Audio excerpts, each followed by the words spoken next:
At the tone, the broadcast will begin in 4 minutes, 30 seconds.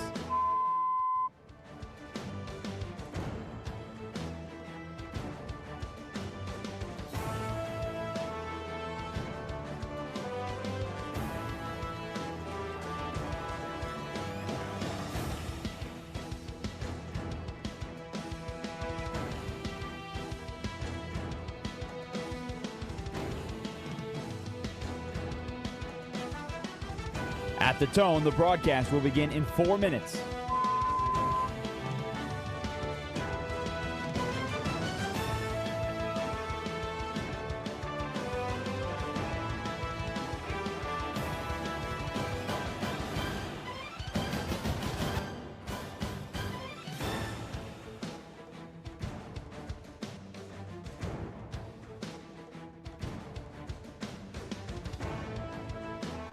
At the tone, the broadcast will begin in 3 minutes and 30 seconds.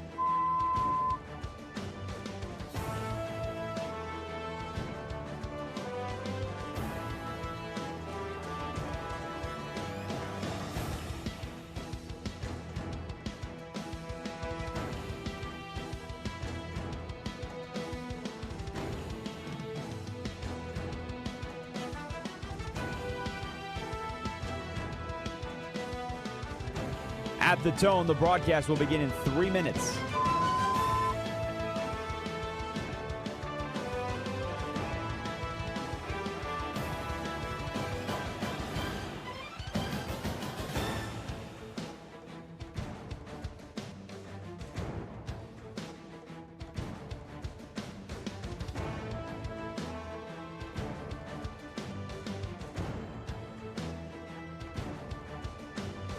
At the tone, the broadcast will begin in 2 minutes, 30 seconds.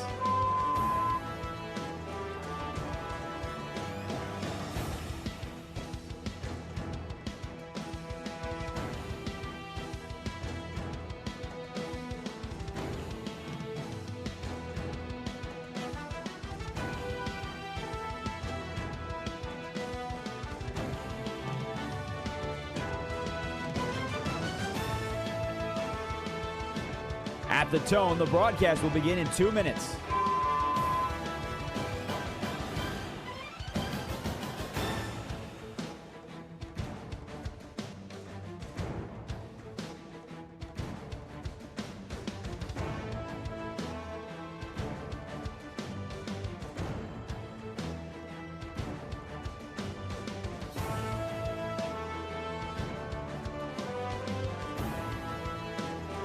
At the tone, the broadcast will begin in 1 minute, 30 seconds.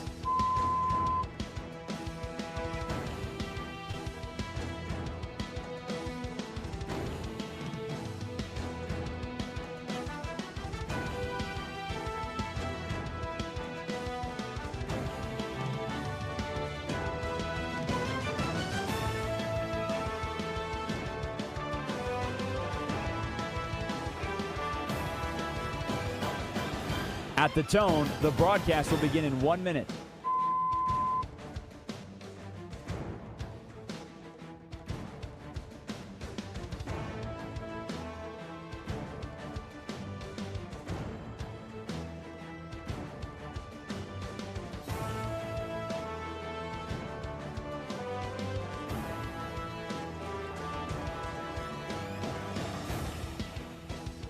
Stations, this is your final time check. At the tone, the broadcast will begin in 30 seconds.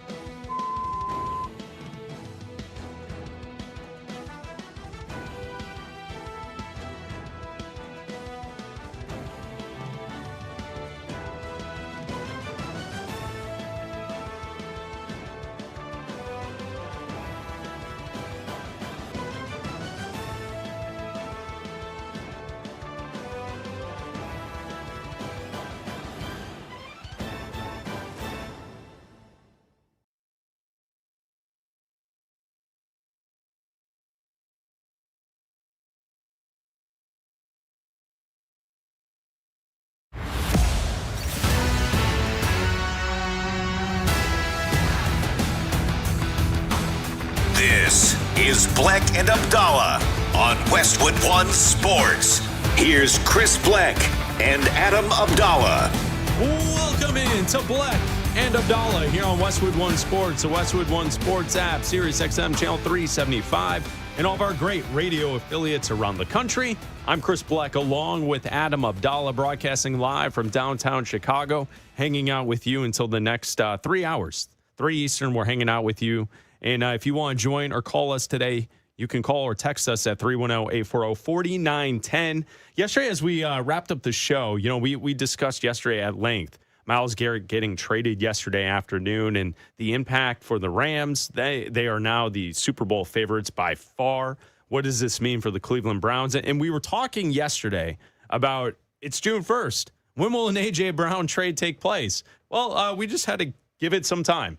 As later on in the afternoon, A.J. Brown was traded from the Eagles to the Patriots. The Patriots send back a 2028 first-round pick and a fifth-rounder, as A.J. Brown will now join the New England Patriots. Yeah, we were talking about what the compensation would be, and the reports were that the New England Patriots didn't want to give up a 2027 first-round pick, and that's what the Eagles wanted in return. And the Patriots ended up giving up a 2028 first-round pick and a little sweetener with a 2027 fifth-round pick, so they had to throw that in. And, Howie Roseman said, a pick is a pick, so you get a first-round pick regardless. You just have to wait a year for that first-round pick. And, whether that draft is as good as 2027, it doesn't matter. When Howie Roseman is your GM, you're going to get a decent player for the Eagles when you're doing that drafting. When that guy is your GM, I feel confident if I'm an Eagles fan that whatever I get in return, even that fifth round pick, is probably going to turn into something, or that pick will be used to wheel and deal, and we'll see that pick was used to acquire something. But now A.J. Brown has moved on from the Eagles, and his time with his supposed friend and godfather of his children, Jalen Hurts, and they, won a lot together. And now he reunites with his former head coach. They were together when Mike Vrabel was the head coach at Tennessee. They reunite in New England, and now A.J. Brown has the runner-up of the MVP last year in Drake May throwing to him. And I think that New England does get better in this situation.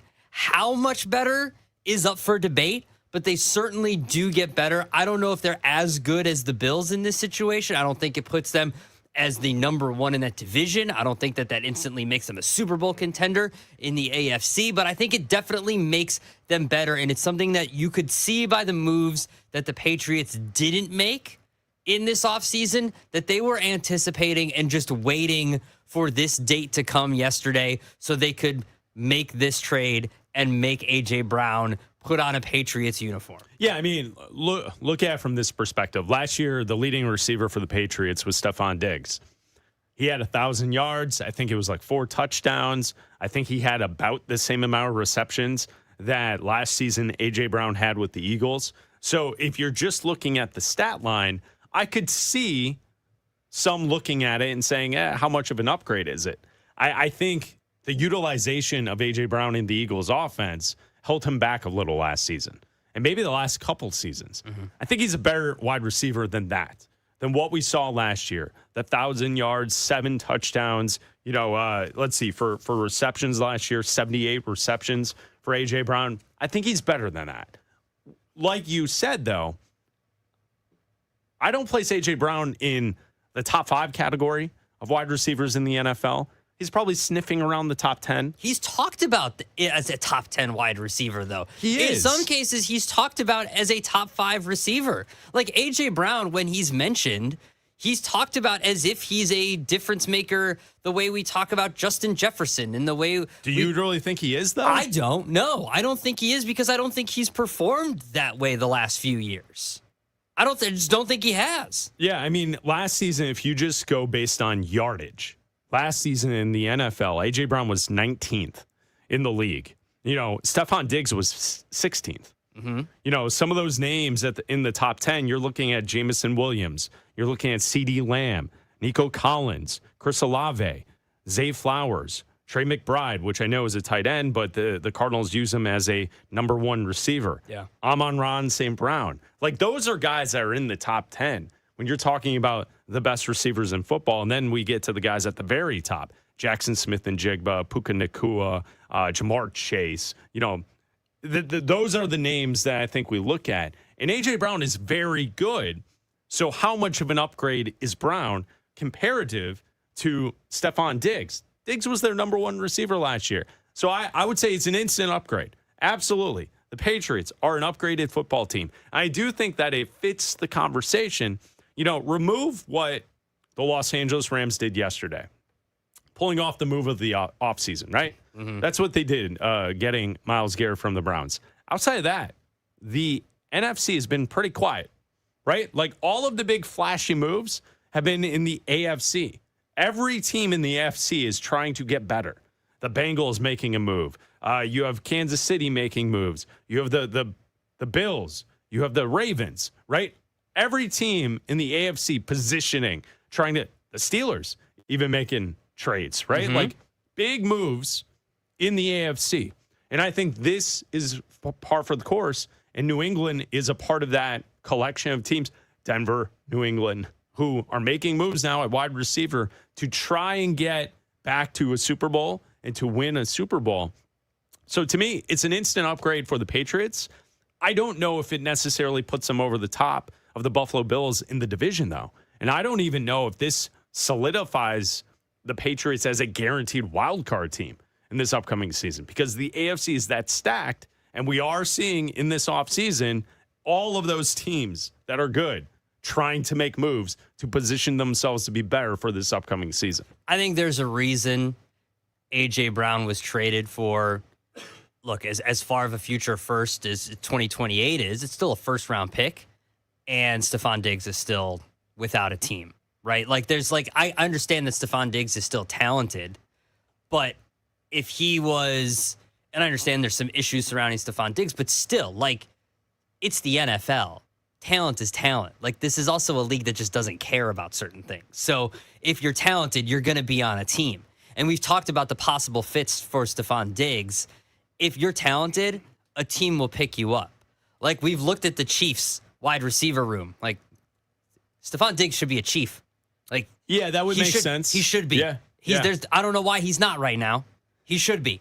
So with A.J. Brown there in a Patriots uniform, I think that right now Drake May has a better throwing ability and can get him the ball better than Jalen Hurts can. I'm not saying his overall ability. I'm not saying that maybe right now Drake May is a better quarterback than Jalen Hurts overall. Jalen Hurts is just a winner. He does whatever it takes to win, whether it's with his arm or with his legs. I would take Drake May right now over Jalen Hurts. I probably would too, Hands down. But you're factoring in age, you're factoring in everything. If you said one game, I'd take Drake May. I don't know, man. I've seen Drake May in certain games, in certain one-game situations. I've seen Jalen Hurts in certain situations, and I've seen Drake May on his ass 5 or 6 times in a single game. And I've seen Jalen Hurts not be able to throw downfield. I get it. But I've seen Drake May with a lot to learn in certain game situations. And there's a reason the Seahawks are Super Bowl champions and the Patriots aren't. Okay? Because Drake May can't stop taking sacks and was the most sacked quarterback in the NFL for a reason. Oh, yeah. Yeah. And we saw in the in the Eagles Super Bowl run, when Jalen Hurts is using his legs, he is very dangerous. And you're right. He gets better every season. He has improved. It's just one of those things where how good can he be consistently? There clearly was something going on between Jalen Hurts and A.J. Brown. Mm-hmm. There clearly was. And I think that's what kind of this all goes into. Yesterday, after the trade went down, Maria Taylor got a chance to speak with A.J. Brown. So this is from the 7 p.m. in Brooklyn podcast. Maria Taylor with A.J. Brown talking about A.J.'s relationship with Jalen Hurts. Not as close as we once were. And I believe that's fine. It's there's no bad blood. There's actually still a lot of love. I love him. I love him to death. I want him to succeed and accomplish all the things that he wants to accomplish. I didn't truly understand why our friendship became the public of the center of everybody's attention when it came to football, because looking back on it, we haven't been as close as we were a couple years now, but that didn't stop anything. We still competed, we still pushed each other, we still led the team. So Push. It was just kind of strange, people just got so fixated on the relationship and wanted to talk about maybe from the history of this place, but that wasn't what this was. And I'm gonna say it to you, I'm gonna say it on camera. I got nothing but love for him. I want him to do well and accomplish everything that his heart desires. So. Okay, so there you go. There's A.J. Brown. They just fell apart from each other, which happens. That happens between people, individuals, grown-ups. That it happens. Yeah, I do feel like some of it boiled over onto the field, though. I do feel like this affected the way they interacted in games, and they can say that they're all good. That's it. But I mean, clearly there was the connection wasn't quite there the last 2 seasons. Well, no. I mean, I don't think the connection with anybody was there on the offense. I mean, they went an entire half last year in a game not completing a pass. Yeah, it's true. And if you go through the piece that was released on ESPN.com earlier in the offseason, that the blame by sources within the Eagles building, the blame was put a lot on Jalen Hurts in the offseason. A lot of the blame? It seems like all of the blame. Look, and I think was put on Jalen Hurts. Well, and I think that piece was also written, and the sources were put out there knowing full well that A.J. Brown was going to be gone this offseason.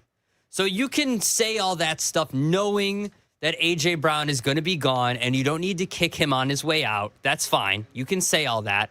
And now knowing that the quarterback is going to be there for however long he's going to be there, and that you at least have to deal with Jalen Hurts being there for the next however many years he's there, and this is a kick in the ass that he needs to say, hey, you can't just freelance the offense when you're out there, because that's what this piece said. He would go out there, he would call his own plays, sometimes plays that they didn't even work on in practice. Go deep. 4 verts. Just go. Go long. Go deep, everyone. I'll just find you. Okay, that's not something we do here. We don't do that here. You don't have the arm strength to do that, sir. He might. But it's not something that they practice, and it's not something that they do. So I could see A.J. Brown see that and just be like, buddy, we don't practice that. Like, you're calling your own thing. Buddy. And like, for as much grief as Nick Sirianni might get in Philly and when the Eagles are losing, he's got a ring. Like, he's pretty successful. Yeah. And I don't know what side people want to take and what side A.J. Brown was taking and what side Jalen Hurts was taking. But when you're going against coaching and you're going against stuff like that, I could understand that maybe a falling out was taking place when one guy wants to freelance an offense and one guy's just trying to put his head down and win. And also, he admits it. In the podcast, in other clips of that, he talks about how, look, I said things on social media that I regret and all that kind of, like, he owns some of the things that he did when he was in Philly. Yeah. A.J. Brown owns some of the mistakes that he made when he was in Philly. Things that he said to the media, things that he said on social media, all that kind of stuff. He understands it, that he was in the wrong at certain points too. And Jalen Hurts has also, since that piece came out on ESPN about him, he's owned some of those mistakes and said that he's come in with they've got a new offensive coordinator. He's going to come in with a different mindset, all that stuff. So ideally now that A.J. Brown has moved on and he is now a Patriot and reunited with Mike Vrabel, he gets a fresh start with the same head coach that he's had before, new offense for him, new quarterback, and now Jalen Hurts and the Eagles can move on. They've got Mekhi Lemon out of USC. Yep. I don't think they're going to be as good. I don't think that this offense and the Eagles are going to be as good as they've been in the past. And last year, they weren't great. Well, with them, it all starts with up front and being able to block for their running back. And if they can block for their running back, then they may have that success. It is possible. It's Bleck Abdalla here on Westwood One Sports and the Westwood One Sports app. You can call or text us at 310-840-4910. Can I bring to your attention, after the trade was made, A.J. Brown took to Instagram to post some photos of himself as a child. Oh. Because A.J. Brown is a lifelong Patriots fan. Yes. Lifelong Patriots fan. So he posted some photos of himself as a child. Here's the issue. They were AI-generated photos because, one, it calls it out on Instagram. If you post something that's an AI-generated photo, will say AI at the top. Also, A.J. Brown as a child was wearing a Patriots jersey, which is cool. I get it. Kids wear jerseys of their favorite teams. No shade there. Except the jersey he was wearing was a Patriots 12 jersey from Nike. And Nike did not officially start making jerseys until 2012. Interesting. A.J. Brown was born in 1997. Therefore, the little kid pictures that he posted on Instagram of himself wearing Patriots jerseys would have been, that's a picture from him at age 15. That's what it would have been. Except it's him as a little boy. So so the photos are just completely made up. Like, what the hell? I mean, who does that? Really? It's weird. It's kind of weird. And one of the jerseys doesn't even, like, if you zoom in on one of the jerseys, you know how sometimes when you see AI slop out there, it's got like a sixth finger. It's an extra digit, or perhaps like the face is melting on half of the face. Yeah, all the pictures that Raj makes of us, for some reason, I have droop face. Yeah, you've got a droopy face, man. You got to pick it up. I've got stroke face. You got to pick it up. Yeah. That's not right. If you zoom in on the Patriots logo on the arm sleeves on the one photo, the Patriots logo has droop face. Like you can clearly tell it's AI generated. Well, the logo has to get into that Tom Brady. Yeah, he needs to get the face work done. Yeah, absolutely, Okay. absolutely. All right. I thought it was interesting that he for the interview.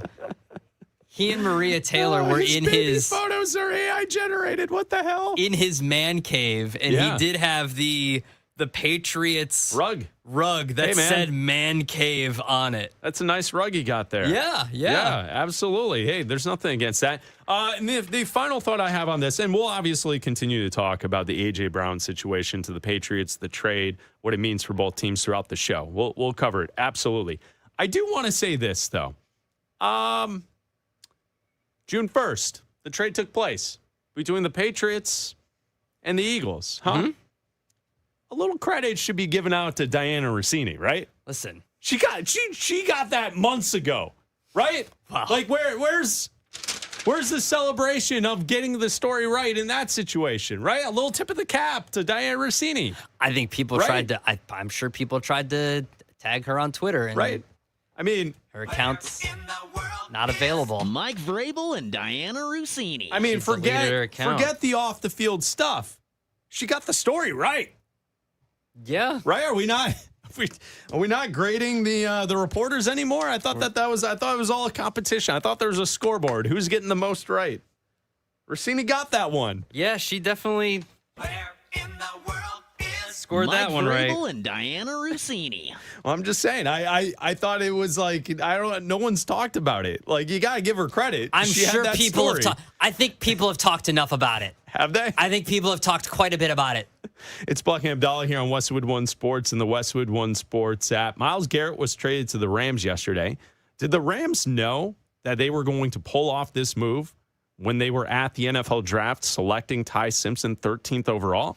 I think we have that answer, and we'll give that to you coming up next. It's Bleck Abdalla. The final round of the basketball season is here, and the DraftKings Sportsbook app is now available in all 50 states. Sweat every possession of the series all in one place with one app. New DraftKings customers can sign up with code B&A26 and spend $5 to get $200 in rewards within 21 days. That's code B&A26 for Bleck and Abdalla. So B&A26 in partnership with DraftKings. The crown is yours.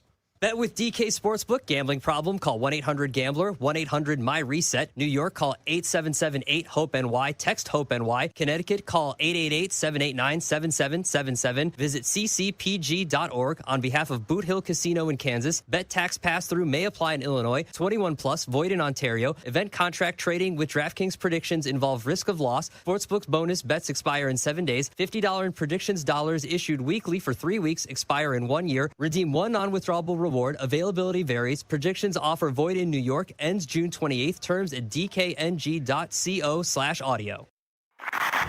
The quest for Lord Stanley's Cup is down to 2. Vegas Golden Knights, Carolina Hurricanes. Whose names will be forever etched on hockey's holy grail? The Stanley Cup Finals. Game 1. Tonight, Westwood One Sports.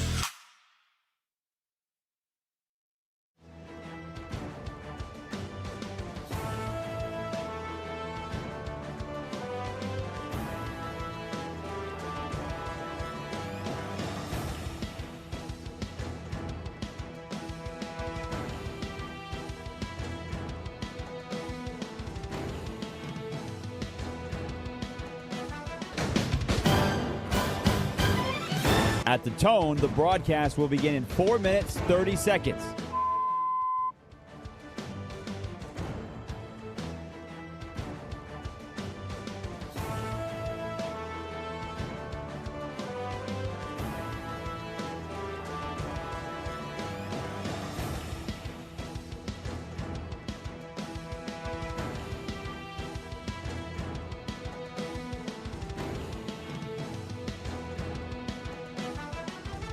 At the tone, the broadcast will begin in 4 minutes.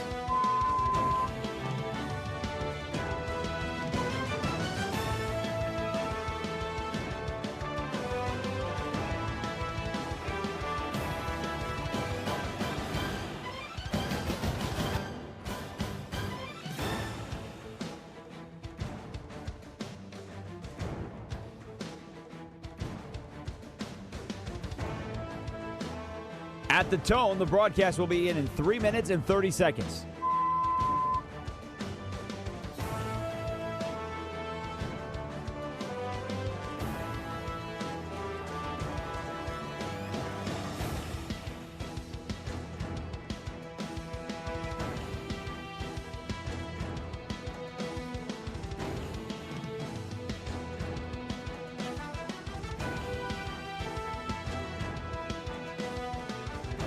At the tone, the broadcast will begin in 3 minutes.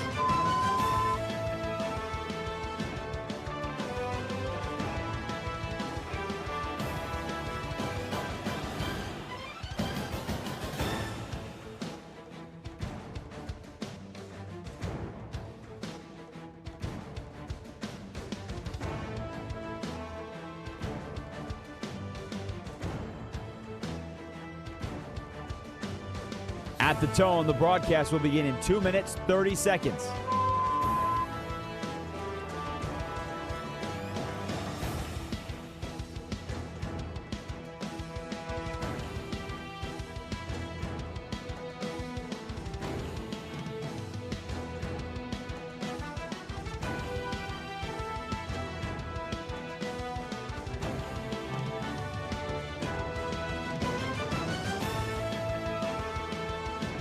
At the tone, the broadcast will begin in 2 minutes.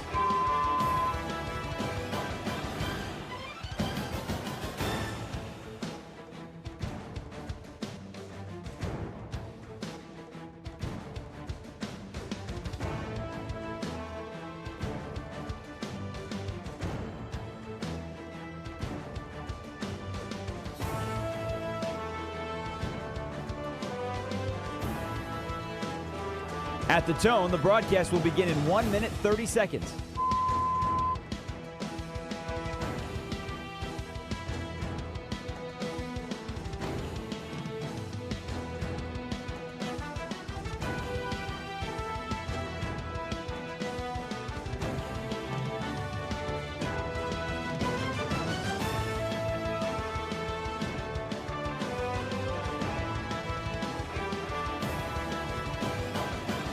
At the tone, the broadcast will begin in 1 minute.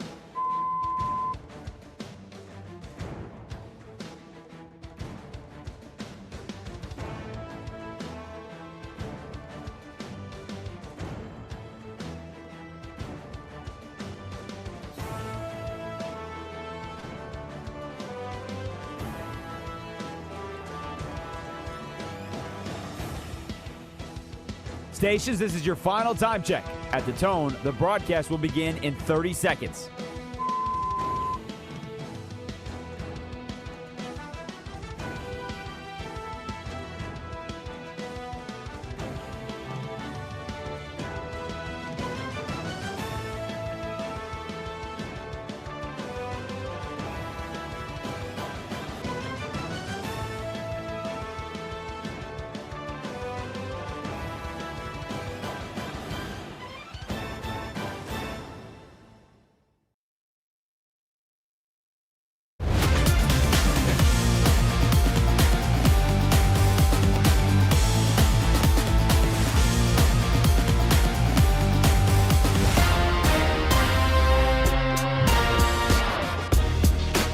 This is Bleck and Abdalla on Westwood One Sports.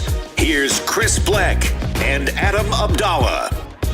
We were at the draft. We were there for night one of the NFL draft. We were sitting backstage. We had a chance that we had the opportunity to talk to every player that was selected that night in Pittsburgh. They would walk across the stage. They would shake Roger Goodell's hand. They would put on the hat of the team that drafted them, and then they're whisked away into the back in the backstage area where we're there to conduct interviews and talk to the media and do all these obligations before they can go on with their night and celebrate the fact that they were a first-round draft pick. Abdalla and I were two of the individuals that were back there to talk to all the players, and you can find all the interviews up on our YouTube channel, Bleck and Abdalla Show. Those interviews are up there. It was a great night. Ty Simpson, when he was selected by the Rams 13th overall, it was a shock to us. It was a shock to everyone that was backstage.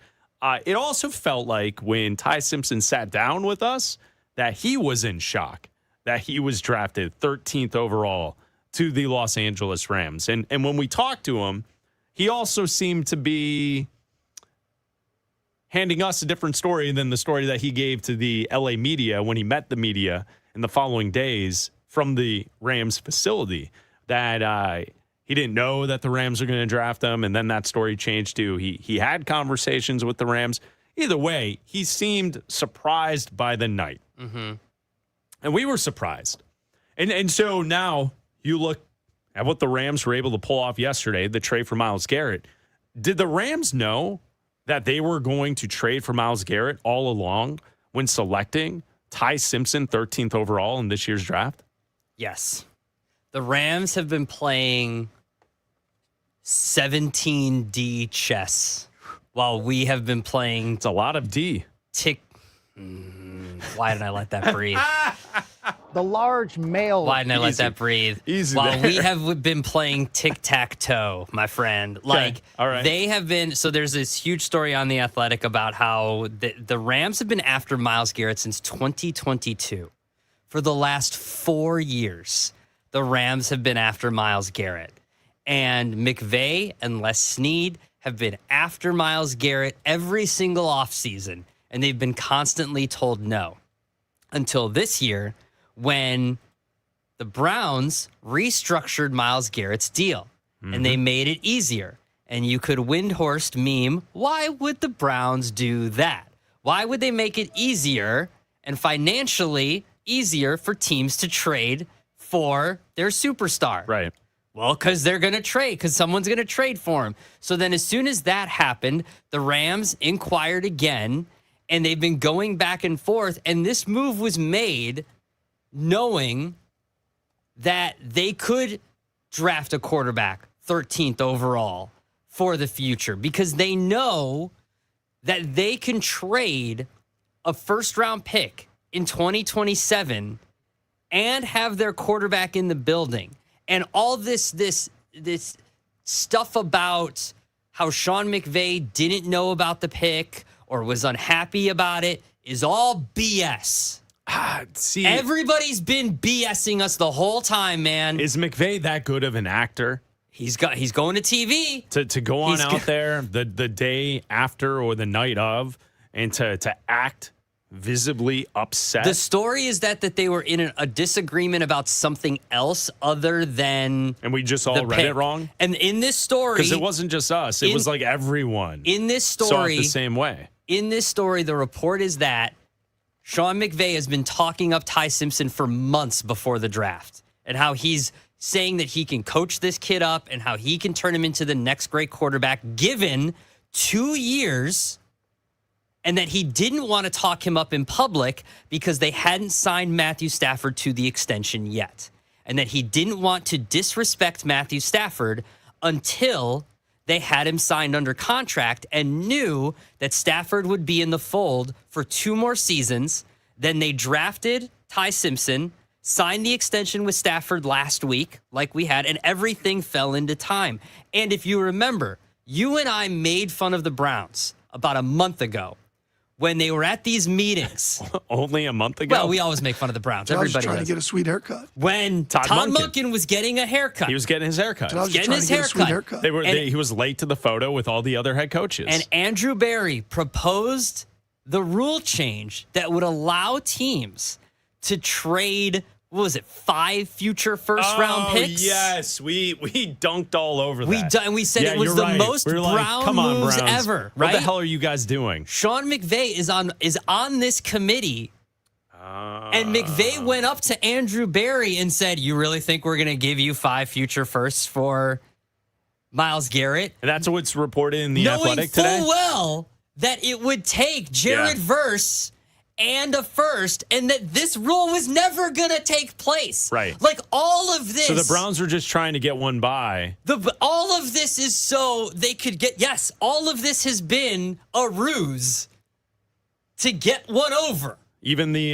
So I was just trying to get a sweet haircut. No, the haircut is just Todd Monken wanted to get a sweet haircut. No, Monken just wanted to get a good haircut. I thought Monken just wanted to get a good haircut. I thought somehow you were going to connect the dots, and the haircut was also, there were clues because of the haircut and missing the photo to why Garrett was going to the Rams. There was a negotiation that they were trying to get future firsts and all this kind of stuff. So the rule change may have been, in fact, to try to get that. But the Rams were never going to trade that many future firsts to try to get Myles Garrett. Obviously, he's worth that for sure. He's Myles Garrett, right? He's the best defensive player in the league. He's a walk-in Hall of Famer. But it took Jared Verse, and because from the Browns' perspective, they want to reset their timeline, and it took this future first as well in that draft because they also, in next year's draft, the Browns, if one of these young quarterbacks in Dylan Gabriel or Shadur Sanders doesn't separate themselves this season, the Browns want that ammo, even if it's the 32nd pick in the 2027 NFL draft. They want that ammo to be able to trade up to get a quarterback of the future for next season. That's what they want. That's what's being reported. Yeah, and all of the reporting there in the Athletic in regards to knowing Ty Simpson being selected based on the idea that they would land Myles Garrett in this offseason. It's also confirmed from Adam Schefter this morning. I saw on ESPN television, Schefter said that the Rams knew when they selected Ty Simpson that the end goal was to trade for Myles Garrett. Yep. So, and the reason they were comfortable trading Verse and a first to get this done was because they know they have their quarterback of the future on the roster. You and I sitting here are skeptical. But if they think that Ty Simpson is that guy for the future, and Schefter is reporting and the Athletic is reporting that the reason they pulled this off was because they know that Ty Simpson is the guy that will take over for Matthew Stafford. You'll have Myles Garrett for the end of his career, and you will still be a viable playoff team chasing championships because Ty Simpson is that good. I don't quite see it, but maybe you and I are just wrong on that. Well, I am definitely concerned with Ty Simpson and the amount of games he played in college. I know that he's got a runway here because Matthew Stafford is at least going to play this upcoming season that we know. We'll see on next season. At that point, even if you have a long runway to develop, you then have a short amount of time to take off as a quarterback, right? Because what will happen is in year 3, Ty Simpson will be thrown out there, live reps in game, and if he's not ready, then boy, the Rams have really put themselves in a bad spot. Well, look, I got to stick to my guns here. And what I said before the draft was all this conversation around Ty Simpson, where could he go? The Cardinals were interested. The Rams were like loose rumblings right before the draft where the Rams were interested. Could the Steelers be interested? Like I said it, the Cardinals were the worst option, right? And I said that the Steelers would be a fine option. Yeah. And the Rams would be a fine option if he sits.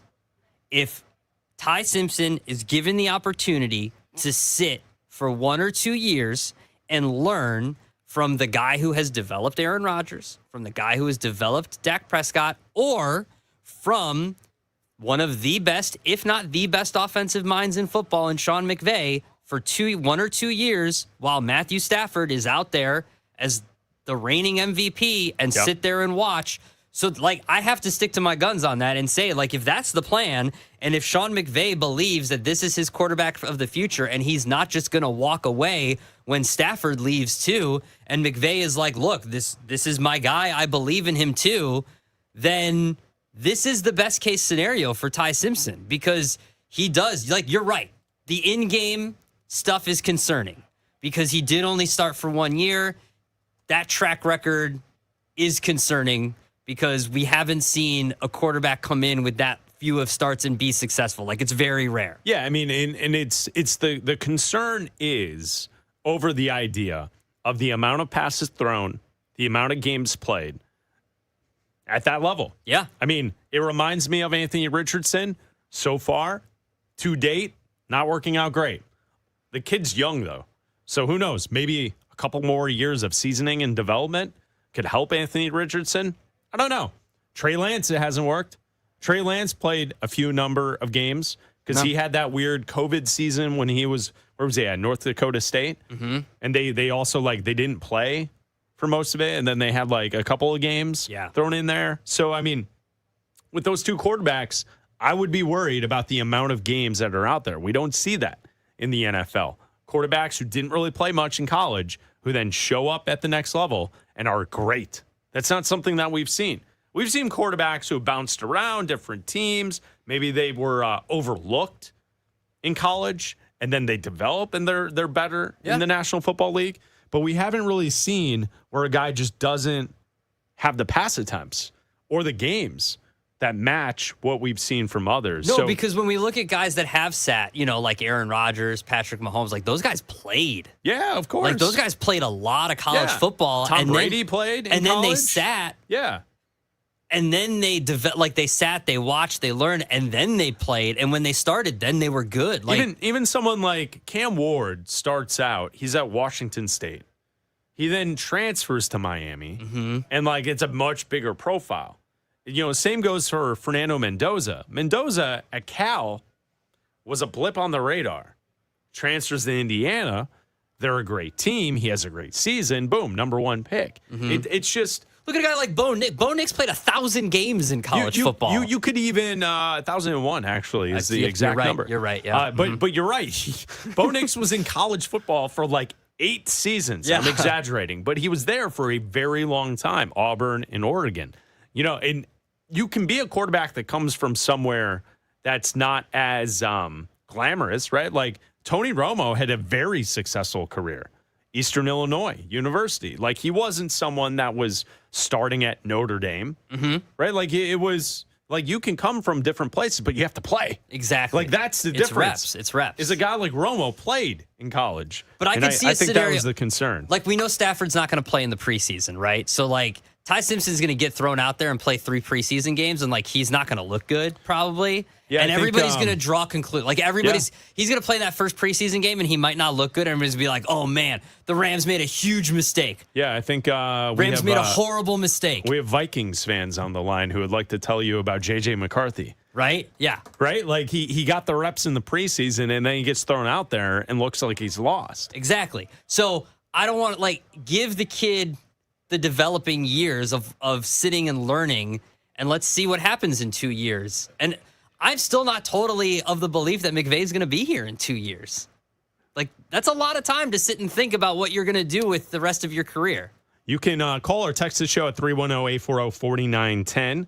A text from the 251, which is in Alabama. I think it's Mobile, Alabama. Here's the text. looking forward to the Ty Simpson trade with a first and a second round pick for Joe Burrow in a year or two. I mean, isn't that exactly They're already working on it. If the Rams have been working on Myles Garrett since 2022, they've been working on Joe Burrow since a year ago. And we talked about yesterday, if you go back to 2016, every player that's been selected in the first round by the Rams has been traded so far, except for Ty Simpson. Yeah. Jared Goff, Jared Verse, both have been traded, obviously for upgraded players. Yeah. Stafford and Garrett.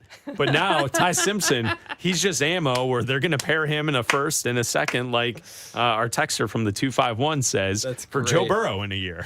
Could you when imagine? he's disgruntled and wants out of Cincinnati. Woo. It's Bleck Abdalla here on Westwood One Sports and the Westwood One Sports app. So A.J. Brown was traded yesterday to the Patriots. What does that mean for Jalen Hurts and the Eagles? We'll talk about that coming up next. Myles Garrett has been traded to the Rams. The NFL Defensive Player of the Year joins league MVP Matthew Stafford. It's the biggest move of the offseason, with Los Angeles now a heavy favorite to win the Super Bowl. Can anyone knock off Myles Garrett and the Rams? Westwood One Sports.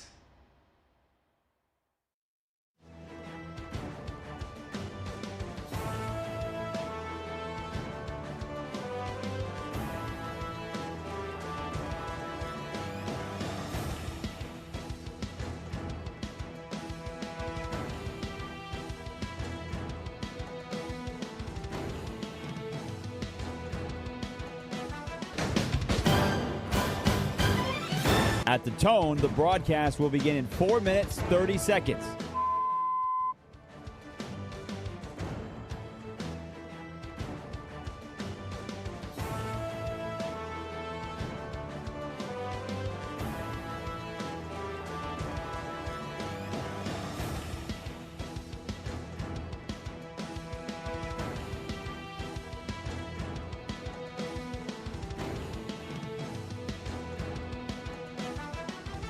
At the tone, the broadcast will begin in 4 minutes.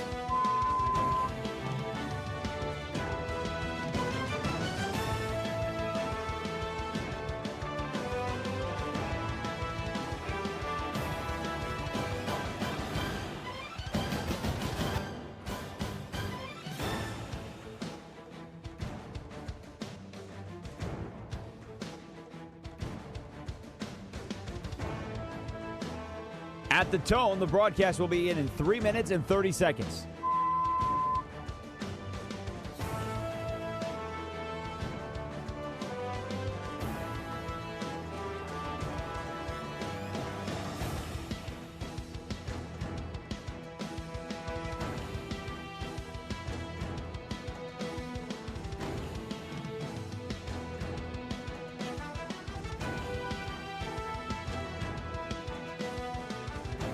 At the tone, the broadcast will begin in 3 minutes.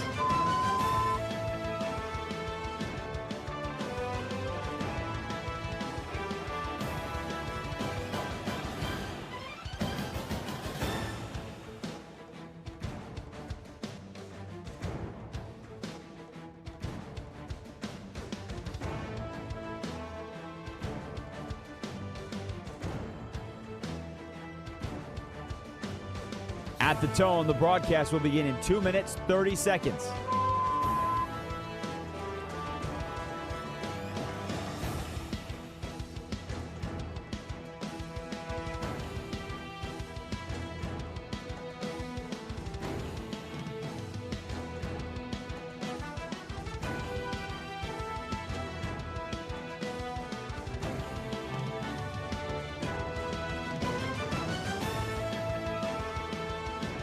At the tone, the broadcast will begin in 2 minutes.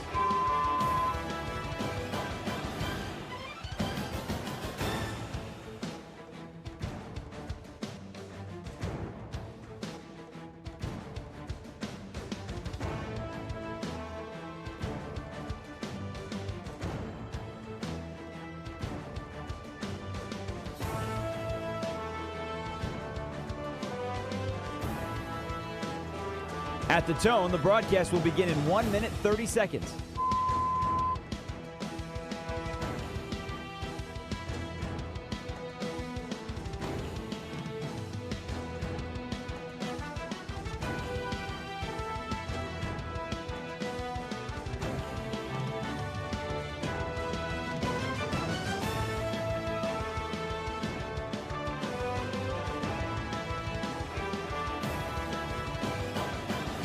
At the tone, the broadcast will begin in 1 minute.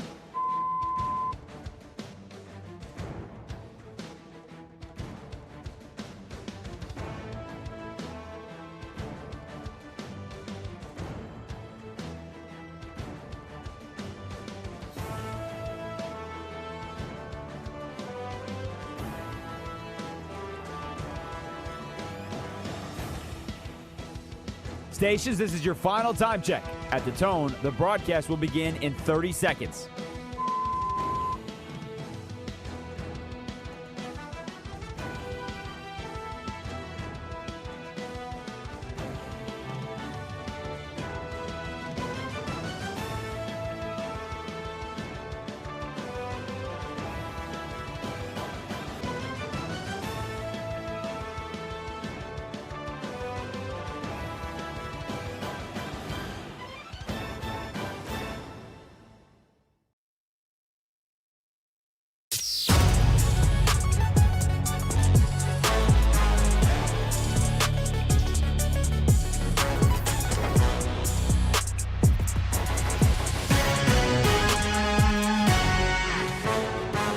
This is Bleck and Abdalla on Westwood One Sports. Here's Chris Bleck and Adam Abdalla.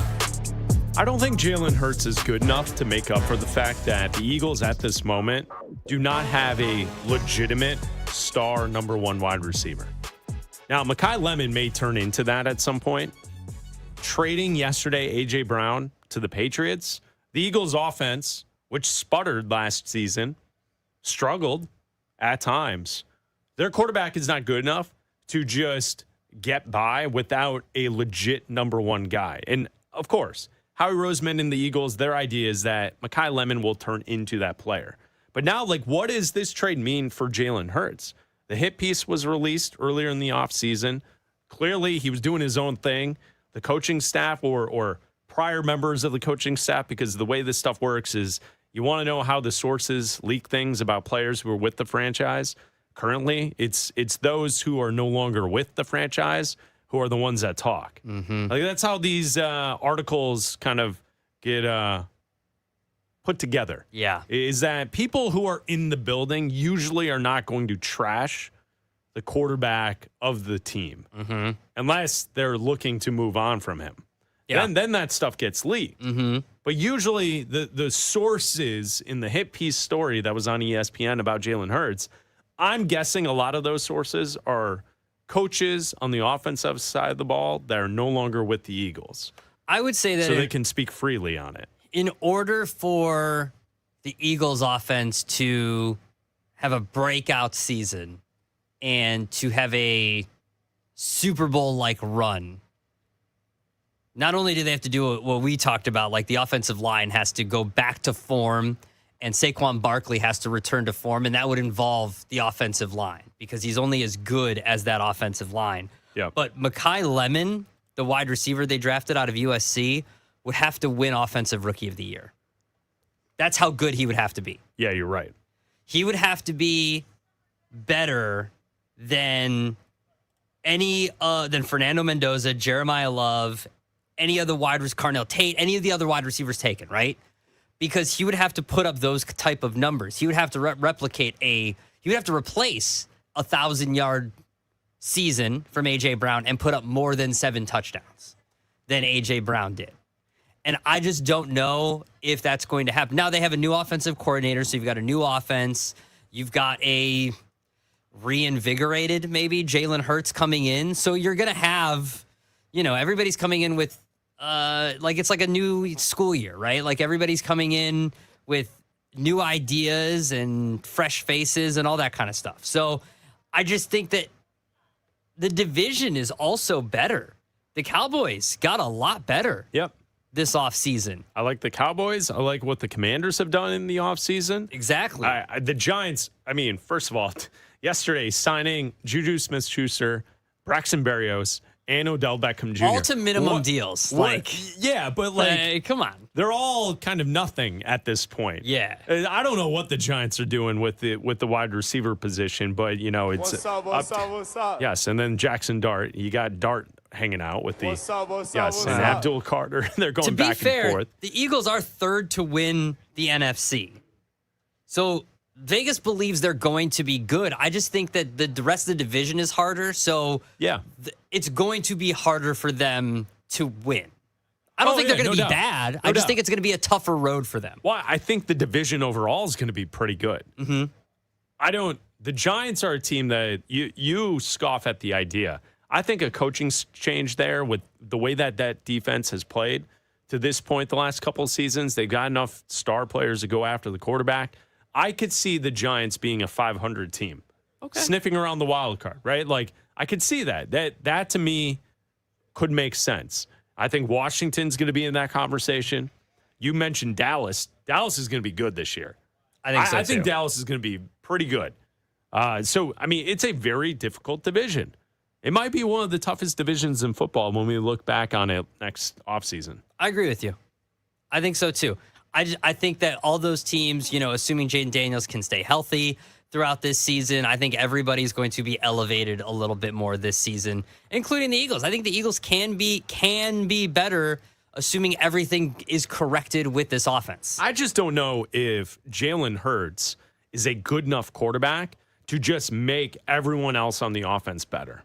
I don't know either. That's the problem. I think he is someone that needs a number one wide receiver to kind of work with him. Yeah. I think that's the way I view it. You can join the show at 310-840-4910. Also, make sure you check out our YouTube channel. Like and subscribe to the Bleck Abdalla YouTube channel. Bleck and Abdalla Show. New content posted every day. And also the live stream. It's up and it's running throughout the show as well. So check it out right there on YouTube. Like and subscribe. Bleck and Abdalla. Bleck and Abdalla Show. And we're sponsored by Progressive Commercial Insurance, protecting small businesses with affordable coverage options. Quote today at progressivecommercial.com.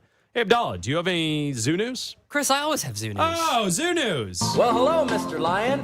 Here's the latest edition of the Zoo News. What do you have? Two pieces of zoo news, Chris. Both from San Antonio. A doubler. We go first to the San Antonio Zoo, where the San Antonio Zoo has issued a warning shot to the Bronx Zoo, the Central Park Zoo, and the New York Aquarium.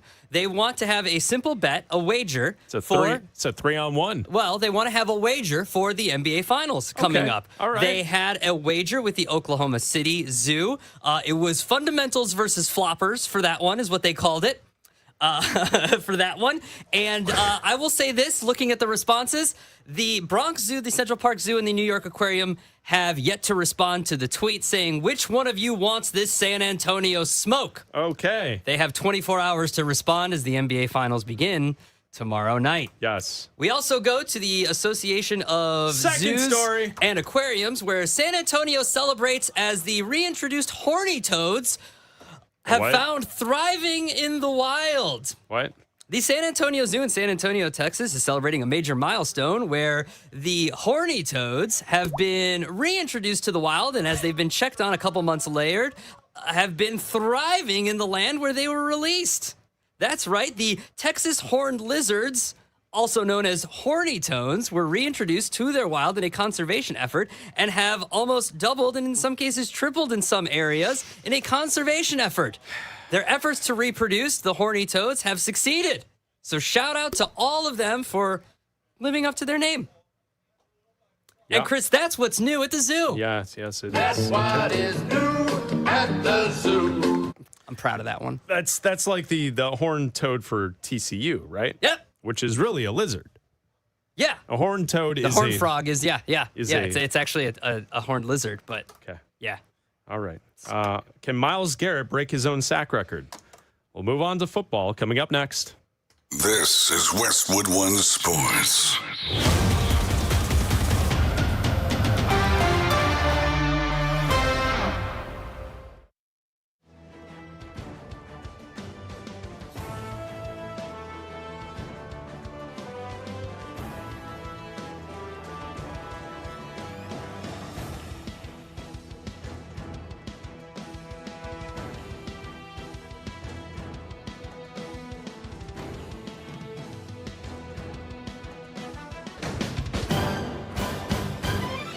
At the tone, the broadcast will begin in 4 minutes, 30 seconds.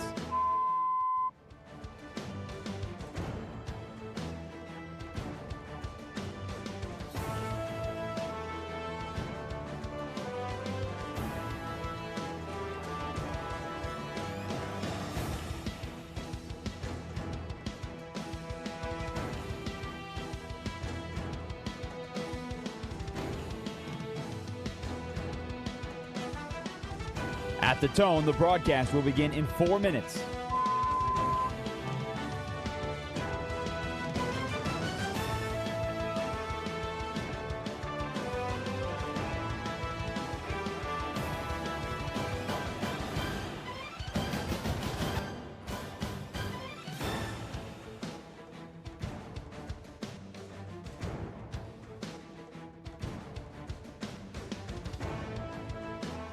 At the tone, the broadcast will be in 3 minutes and 30 seconds.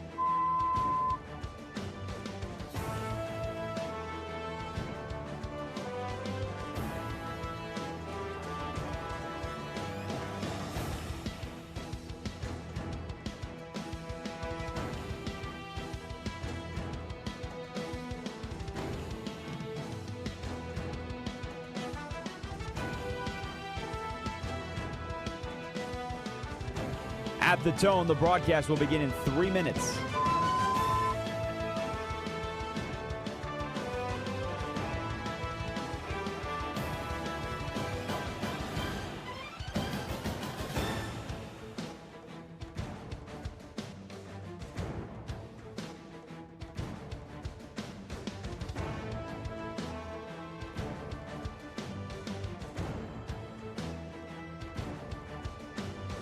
At the tone, the broadcast will begin in 2 minutes, 30 seconds.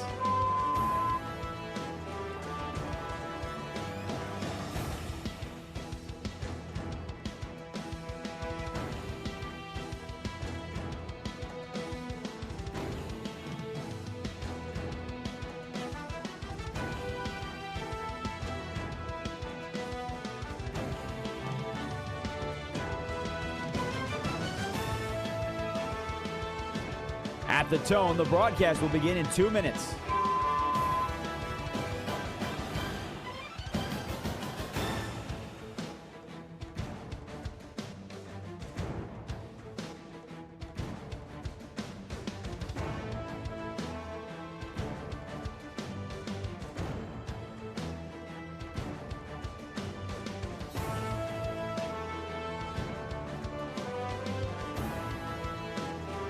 At the tone, the broadcast will begin in 1 minute, 30 seconds.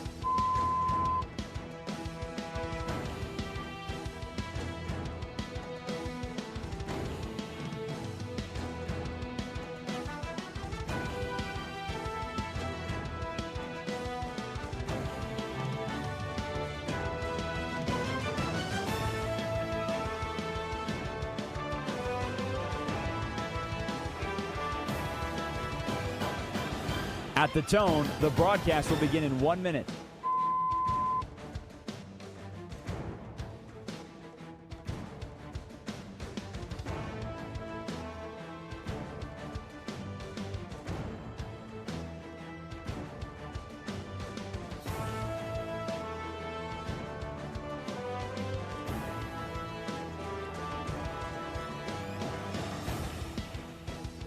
Stations, this is your final time check. At the tone, the broadcast will begin in 30 seconds.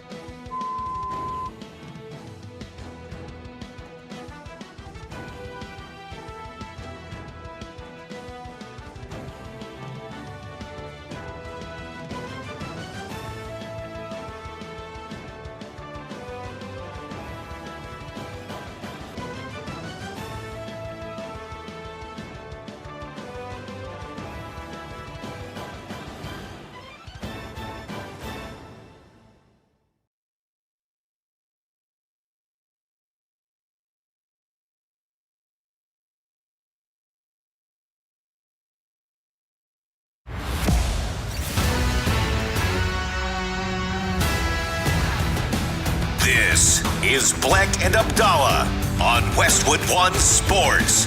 Here's Chris Bleck and Adam Abdalla. That's right, Bleck and Abdalla here on Westwood One Sports, the Westwood One Sports app, Sirius XM Channel 375, and all of our great radio affiliates around the country. Live from Chicago, I'm Chris Bleck along with Adam Abdalla on the air until 3 Eastern, hanging out with you today. If you want to join the show, you can do it at 310-840-4910. You can call or text us at 310-840-4910. And Abdalla, yesterday, big breaking news in the NFL. the Rams trade for Myles Garrett. Myles Garrett last year set the single-season sack record in the National Football League. He was fantastic. He was playing on a team that went 5-12. The Browns were terrible last season. Obviously, we know the quarterback play was all over the place. Their offense was bad, but their defense was pretty good. Myles Garrett with 23 sacks last season. Now he joins a team that has the best roster in football, an offensive-minded head coach, a genius in Sean McVay, and a great quarterback in Matthew Stafford, who won the MVP last season. Can Myles Garrett break his own sack record from last year? 23 sacks. Can he break it this upcoming season with the Rams? Man, that's so tough to do. I'm just going to say no, because it's going to be so hard to get back to that level. You know? But think of the game script of how those Browns games played out. I understand 5-12. They were terrible. I understand They were that. a terrible football team. I Which means understand at that. the end of games, they were the ones losing. Which then means you don't have an opportunity to pin your ears back and go after the quarterback. I would imagine. Right? Because other teams at that stage, they're running more. They're not taking those risks as you may see from a team that's down a couple of touchdowns. I also imagine he's going to be on the field a lot less, though. Time of possession, he's going to be on the field a lot less, because if the Rams are winning more games, see that. if the Rams are extending drives, if the Rams are the one running out the clock, if the Rams are going on and running the football, Myles Garrett isn't going to see the field as much. Myles Garrett is going to be the one on the sideline because the Rams offense isn't going to be going 3 and out all the time. So this Rams defense isn't going to be sitting down, getting a drink of water or Gatorade, and then picking up the helmet and be like, oh man, they're punting already? Okay. Yeah. I guess I'm getting back up, because that's what the Browns have been used to. That's what he's been used to. So I don't think he's going to have that opportunity. Right now on DraftKings, the total is 15.5 for Myles Garrett's sacks. That's considerably lower than the 23 he got last year. It is considerably lower. That is considerably lower as a number, yes. Promo code BNDay26. Yeah, check it out. Yeah. Shout out. So I'm going to say no. And listen, like 16 sacks would be huge still. Yes, it would. So I'm going to say no, just based on the way I think the season is going to play out for them. I also think that they're going to play, not that that's saying that the Browns are playing lesser competition, but like you're playing the Seahawks twice, you're playing the 49ers twice, you're playing smart head coaches that are probably going to try to, that are going to scheme away from Myles Garrett and try to, not that teams weren't planning to get their quarterbacks away from Myles Garrett, and it's very hard to do that. Like, he's obviously the best defensive player in the league. But I just think that the way the Rams' offensive game plan is going to go and the way that they are good offensively, he's just not going to see the field as for the time of possession that he did when he was with the Browns. You want some football stats? I do. Yep. Football stats. Always. Here on Bleck Abdalla. Give me some nerd stuff. All right. You're talking about time of possession. We go to last season. Teams in the NFL that led in average time of possession, excluding overtime. So this is just 4 quarters of football. Do it. Which teams led the NFL in time of possession? Buffalo at 1, LA Chargers 2, Tampa Bay 3, Houston 4, New England Patriots 5. Okay. Those are your 5 best teams in time of possession. Okay. At the bottom, Vegas was 32nd, the Jets at 31, the Vikings at 30, the Steelers at 29, and the Commanders at 28. So for the conversation we were just having, we were talking about Cleveland. We're talking about the LA Rams. Myles Garrett, last year with Cleveland, average time of possession, they were 21st in the NFL, 29 minutes and 18 seconds per game. Okay. So that's where he was, getting the 23 sacks. Okay. Right? It's 21st in time of possession, so that meant that defense was out there. Yeah. The Rams clock in at 14th, 30 minutes, 11 seconds in time of possession per game. So it's not that much of a difference. Yeah. It's like a minute. Yeah. It's like a minute. Less than that. Like, From it's not that much of a difference. 21st, it's just shy of a minute. Yeah, just shy of a minute. Just shy of a minute. So it's about 50 seconds difference. Yeah. So it's not that much of a time. Not that much of a difference. No, it wasn't. That's why here on the Bleck Abdalla show, that's why we look up the stats to then. Yep. Do you want to change the opinion now?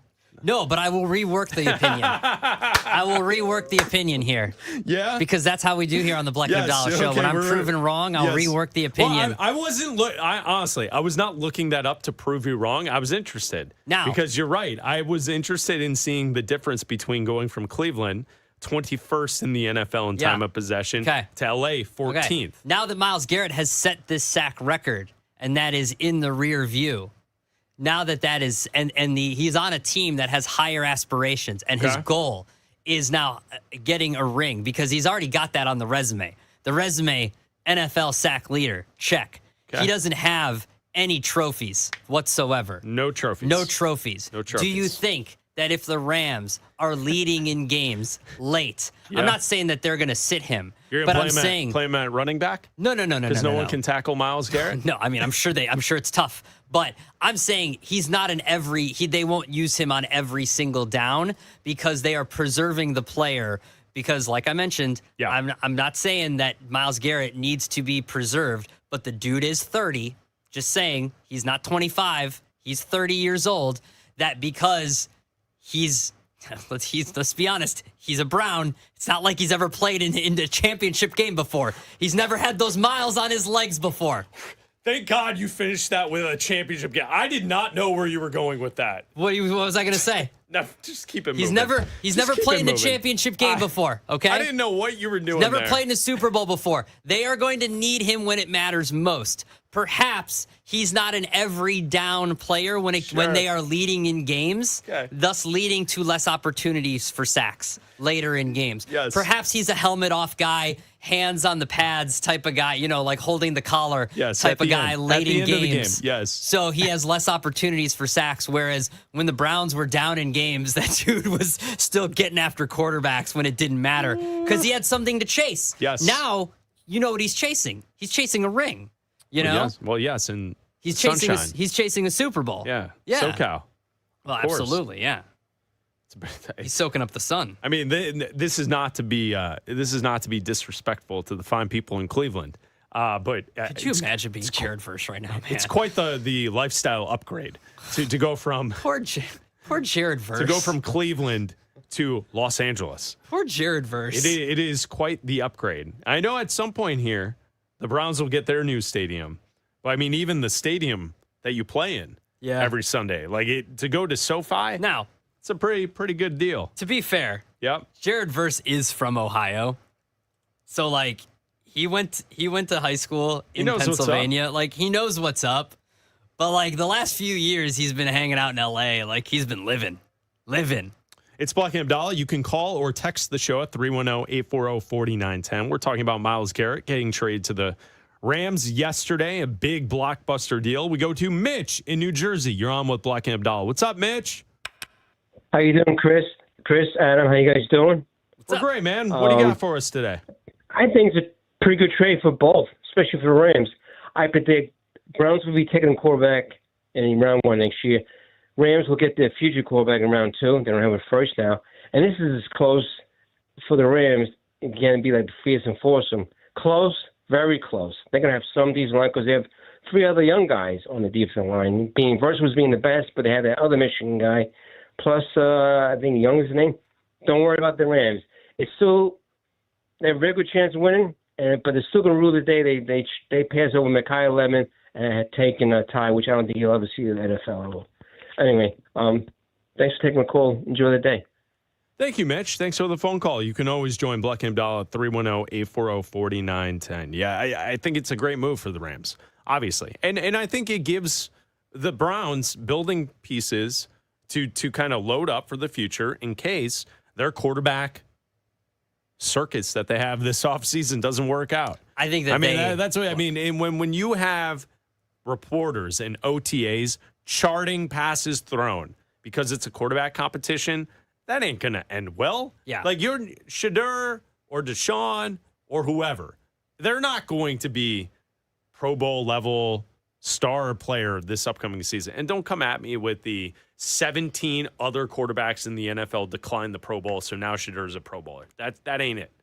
First selection Pro Bowlers is what I'm pointing to. We talked to legit Pro Bowlers when we were at the Super Bowl, when it meant something, and asked them, what does it mean anymore? And they all laughed at the eye rolls that we got. Yes, because it's just alternates. Yeah. The 7th and 9th alternate of the NFC getting into the game. It used to mean what are we something. doing? I think that the Browns know. I know that Andrew Berry's been there for a while, but when Todd Monken comes in and he sees what this is, and you make this trade and you get that extra first-round pick next season, and you know you've got this ammo to now move up wherever you are. Like, listen, you could win 5-6 games. You could be picking, 7th or 8th, but now you have that extra pick in the first round, even if it's the 32nd pick because the Rams end up winning the Super Bowl. That's enough ammo to move up a couple spots to get the guy that you want, whether it's Dante. Like, it doesn't have to be Arch Manning number 1. It doesn't have to be Dante Moore number 1. It could be whoever you want that's 3rd or 4th. Whoever the guy that you want that you think you need to move up for, that's the guy, because I think they know. Because, look, it's not like Dylan Gabriel and Shedeur Sanders were 1st or 2nd round picks. These guys were drafted late. They don't cost anything to cut, or to keep as backups. Yeah, that's true. And that's what the Browns are doing. They've reset their timeline because Myles Garrett isn't going to. If this team is ready to compete in 2 or 3 years, Myles Garrett is going to be 32, 33, 34 years old. That's not what this is. And also, on the flip side, for the Rams, the best time to take a quarterback is when you don't need a quarterback. It's because fair. That is fair. He's got time to grow while this team doesn't need him right now. And then when they do need him in 2 years, the hope is, there's no guarantee, obviously, that he is ready. And let's say, sure, Puka Nacua might be gone next year. Devontae Adams out of the league because he's getting up there in age. Myles Garrett, in 2 to 3 years, might not be able to get 15 or 16 sacks a year. And that's fine. He might still be a double-digit sack guy. He might be a 9 or 10 sack guy at that point. But still, it's easier to build around a quarterback that's ready than have to be like, oh, man, it's 2027. We don't have a quarterback. What are we going to do now? Yeah, that's fair. At least you have the guy ready in Ty Simpson, who you think you believe in. You have him ready, and then you can, if you're Les Snead, who do you have more trust? There's 2 guys that I believe in more than anything in this league. Les Snead and Howie Roseman. Those are the 2 guys. They're the 2 best. Brett Veach is pretty close. Veach is good, too. Those are probably the 3 best GMs and head of football operations you can find in the NFL. Absolutely. So I believe that they'll be able to figure it out around. If you already have the quarterback set, then the rest, you just, okay, fine. We get him a couple wide receivers. We build the defense. That's the easiest thing. It's much easier to do that than it is to try to find and build up a quarterback. Bleck Abdalla here on Westwood One Sports. We have a text from the 615.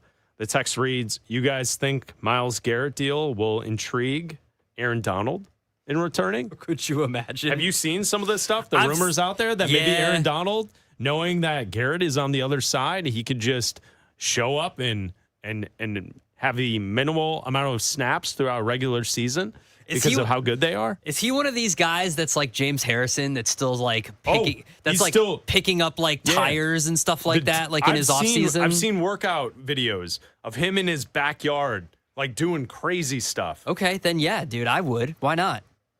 I would have been if I'm Aaron Donald, I'm texting.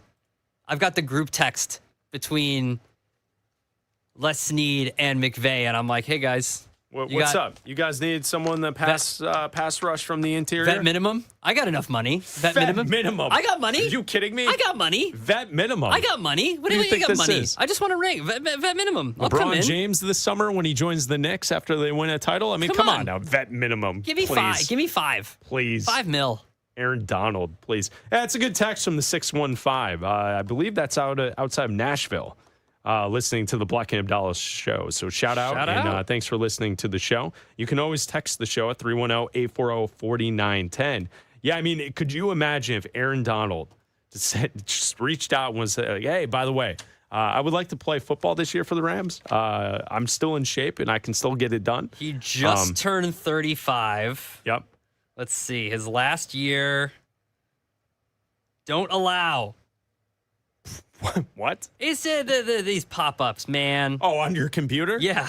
Well, we don't know what you're talking. You're just yelling, don't allow. Don't allow. Don't allow.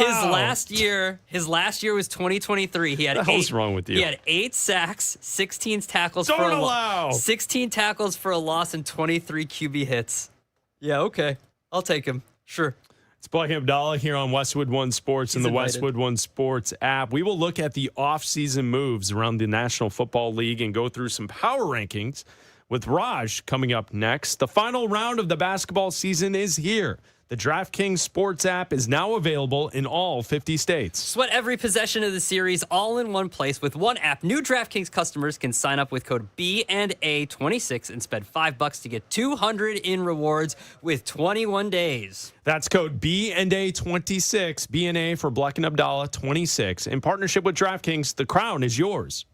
Bet with DK Sportsbook. Gambling problem? Call 1-800-GAMBLER, 1-800-MY-RESET. New York, call 877-8-HOPE-NY. Text HOPE-NY. Connecticut, call 888-789-7777. Visit ccpg.org. On behalf of Boot Hill Casino in Kansas, bet tax pass-through may apply in Illinois. 21 plus, void in Ontario. Event contract trading with DraftKings predictions involve risk of loss. Sportsbook's bonus bets expire in 7 days. $50 in predictions dollars issued weekly for 3 weeks, expire in 1 year. Redeem one non-withdrawable reward. Availability varies. Predictions offer void in New York. Ends June 28th. Terms at dkng.co/audio.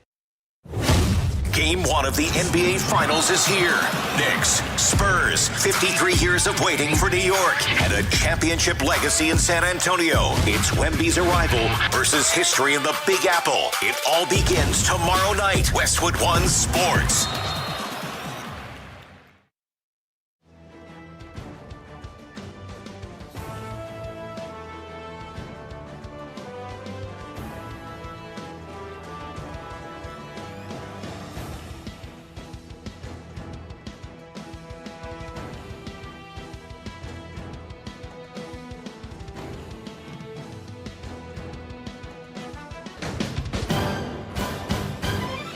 At the tone, the broadcast will begin in 4 minutes, 30 seconds.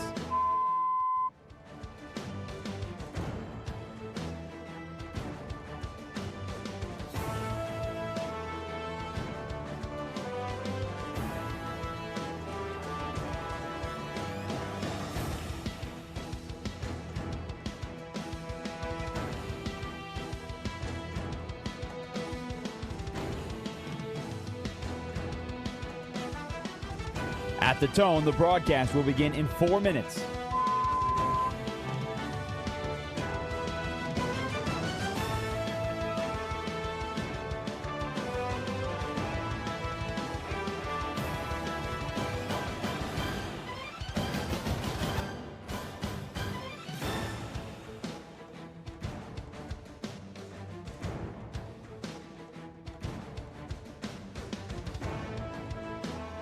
At the tone, the broadcast will be in 3 minutes and 30 seconds.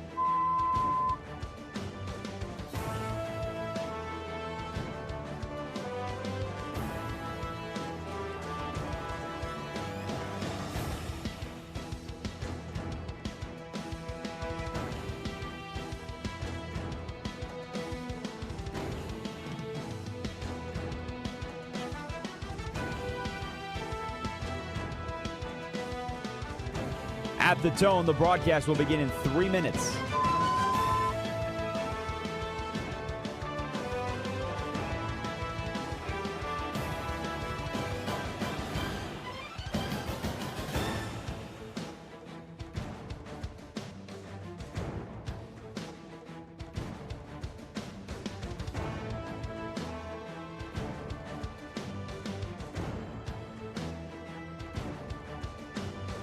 At the tone, the broadcast will begin in 2 minutes, 30 seconds.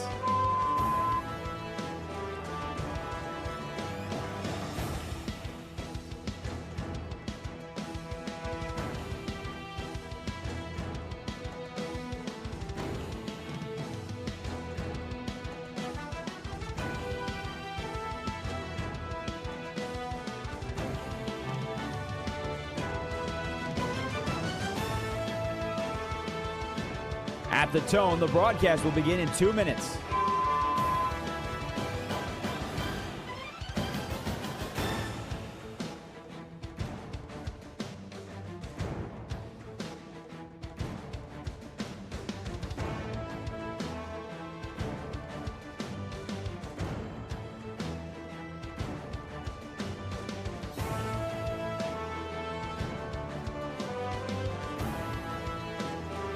At the tone, the broadcast will begin in 1 minute, 30 seconds.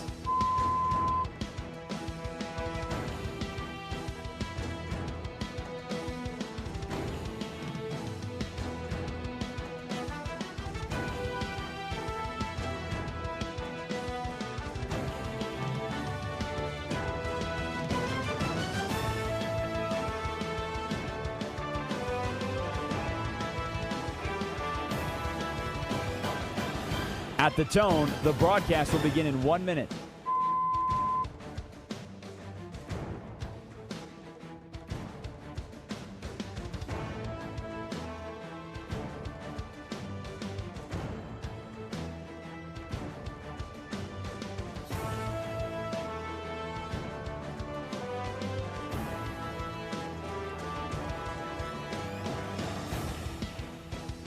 Stations, this is your final time check. At the tone, the broadcast will begin in 30 seconds.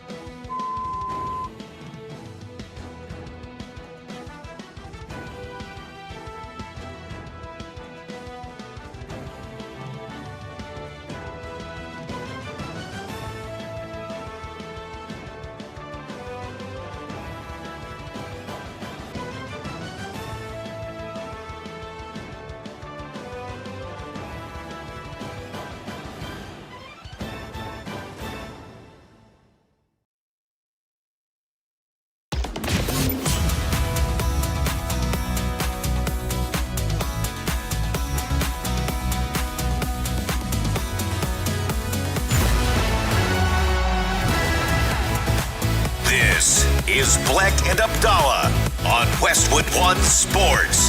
Here's Chris Bleck and Adam Abdalla. We broadcast each and every day live from the great city of Chicago, hanging out with you. Now it's time for some power rankings. We go on out to parts unknown in Colorado. And the next question comes from the line of Raj Sharan with Westwood One. Please proceed. Please proceed. Hello, Raj. Hello, Bleck. Hello, Abdalla. Greetings from parts unknown here in Colorado, where today's power rankings categories have to do with offseason moves. After we had the big offseason moves yesterday, A.J. Brown heading to the Patriots, Myles Garrett heading to the Browns, you are free to select whether it's a free agent move, a trade, anything like that. We're just tying a fit with a team for these power rankings today. If you're new to the show, we don't do 1, 2, 3, 4, 5 power rankings. That's boring. We come up with categories like you find online on those fun little cool graphics that I know how to build. So we're going to get started off with you, Abdalla, and our first category today. And by the way, you're welcome to any of them, Adam. You don't have to just use the ones I got here. Low-key solid pickup. Who are you putting in your off-season power ranking category? Low-key solid pickup. Low-key solid pickup.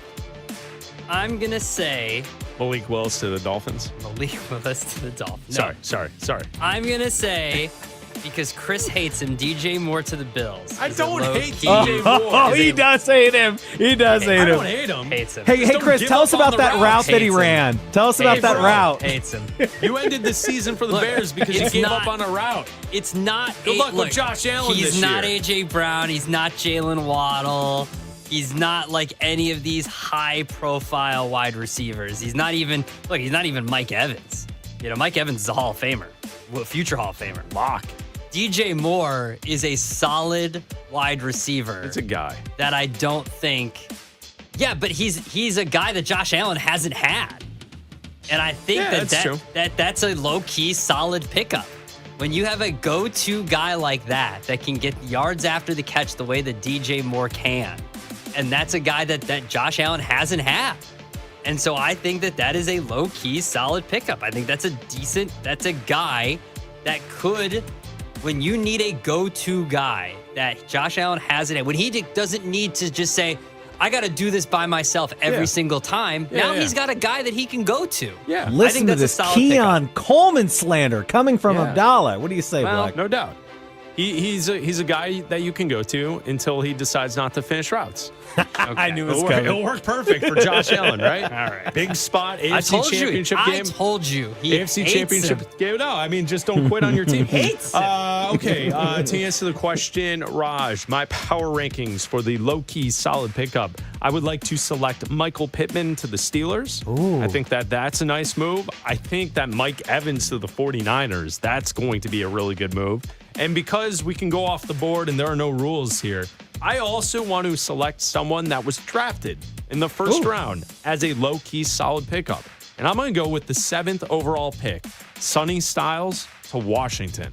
I think Sonny Styles is going to be a great linebacker for the Commanders for a long time. He's the type of guy that should be the captain of the defense for the Commanders. So I like the Sonny Styles fit with the Commanders. Low-key solid pickup here in the offseason. Sonny Styles also on the Bleck and Abdalla list of potential future broadcasters whenever their careers Oh, are yeah. done. I mean, he's that great. dude is He was great. Smooth. He was great. All right, guys, next power ranking category. What are we doing here? What are we doing? What are we doing here? What are we doing here? What's going on? What's going on? All right. All right. I'll rip the Band-Aid off with this one. Josh Graham just drove off the road. Yeah, poor guy. He's walking his dog. Getting ready for the Stanley Cup final tonight. Where he's gonna what do they? Oh, do? he is fired they blow up. the whistle. They have the horn. What do they do? Blow the whistle. What do they do? Blow the whistle. What do the Hurricanes do? They got the Crank it up. They got the big horn. They should let siren, Josh maybe? do that. He would love to do that. I'm going to go with first of all the Dolphins. What are you doing? Yeah. Bringing in Malik Willis and signing him to the contract that they signed him to me from the start was a what are you doing situation. So I'm going to go there. I'm also going to direct this in the same kind of idea towards Jacoby Brissett. What are you doing, man?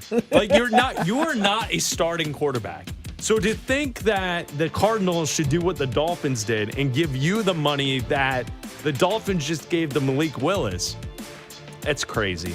And then finally, I'm going to go with the Raiders in my selection of power rankings for what are we doing here. Fernando Mendoza. Well, it's fine. I have no problem taking the number one quarterback overall. You don't need Kirk Cousins, and you certainly don't need to label him as the starter from day one. It's unnecessary. You have the face of your franchise in the building. Develop your number one pick. That's the way to do it. Yeah. So those are my selections. By the way, on the Brissett one, little research, Okay. because Abdalla had the idea yesterday. If Brissett can just hold out through the first 6 weeks of the season, he at least misses one game against Myles Garrett. They go to LA week 6. So Yeah, I was saying, I'm not then changing he plays if my I'm Jacoby Broncos week Brissett, 7. So I don't know if he wants back for that game either. If I'm Week 8 Jacoby against the Brissett, Cowboys. I'm rescinding the offer that I put out there, and I'm actually making it for more now that I have to face Myles Garrett Hazard twice pay, a baby. year. So Good what are we about. doing here? What's going on? I'm gonna go with the Chiefs and Kenneth Walker. Why are we paying the like? I get it. You gotta pay running backs. You don't have to pay running backs. You don't have to. When you are cash strapped, when you have to trade away one of the best, not a top 5 corner, he could be a top 5 corner, and Trent McDuffie, and then you have to draft cheaper Trent McDuffie. Why are you then giving running backs the most money? Like, why are we doing this? When you can't pay wide receivers, and when Stephon Diggs should be a Chief, when your wide receiver room is not great, but you're paying your running backs the most money. What are we doing? You're supposed to be a well-run organization. Mahomes can't do everything. He's got to have guys that can catch. Also, now look, I understand that Trey Hendrickson is a great player, but the process with the Ravens, the whole thing, makes you look bad. It just makes everything that you do, Yeah. and the fact that this is now you are repeat offenders in this situation. This is not the first time you've done this, and I get it. It's not going to preclude anybody from doing business with you in the future, because if you've got a good player, you're willing to give up good picks, people are gonna keep doing business with you. But it still just makes you look bad that you went back on the Max Crosby deal and you ended up signing Trey Hendrickson like literally the next day. They were going to team him up, Abdalla. They were going to team him up. No, they weren't. And then also everything that Malik Willis with the Dolphins, what do we do? Like, what are we doing? What are we doing? All right, guys. Next power ranking category, our offseason moves edition. These are NFL faces in new places. Our next category, perfect fit. Just a perfect fit. Abdalla? The perfect fit because it works out financially and he needs a new environment. He needs a reshape of his quarterback image. It's obviously Kyler Murray and the Vikings. To me, that's a perfect situation. I think you can also kind of say the same for Tua Tagovailoa. The money worked out. The Falcons needed somebody there, so that worked out perfectly. I think you can say Myles Garrett and the Rams. Like, they don't need him, but it worked out perfect. I think anybody that outside of NFL circles didn't kind of see that coming.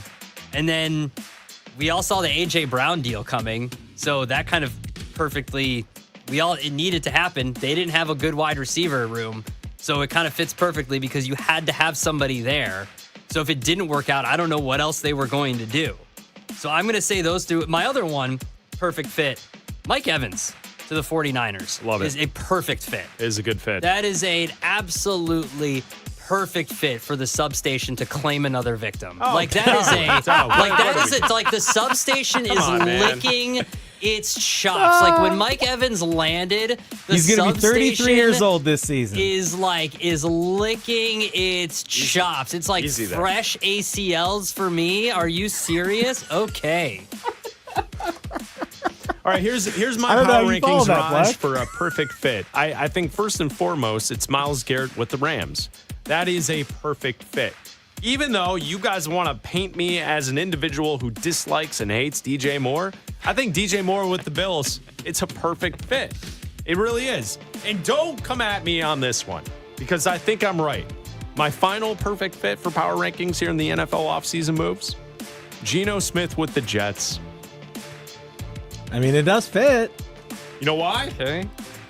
It's a perfect move to signal that you are trying to submarine your season. March for Arch. So you will be drafting a quarterback this upcoming year, and Geno Smith is the perfect placeholder to bring in to be a starter for one season, and then next season he can be the backup for your rookie quarterback that you select in next year's draft. Okay. That is a perfect fit. Yeah. See? Right there. All right. That's fair. I like it. All right. That's next fair. power ranking category, Bleck.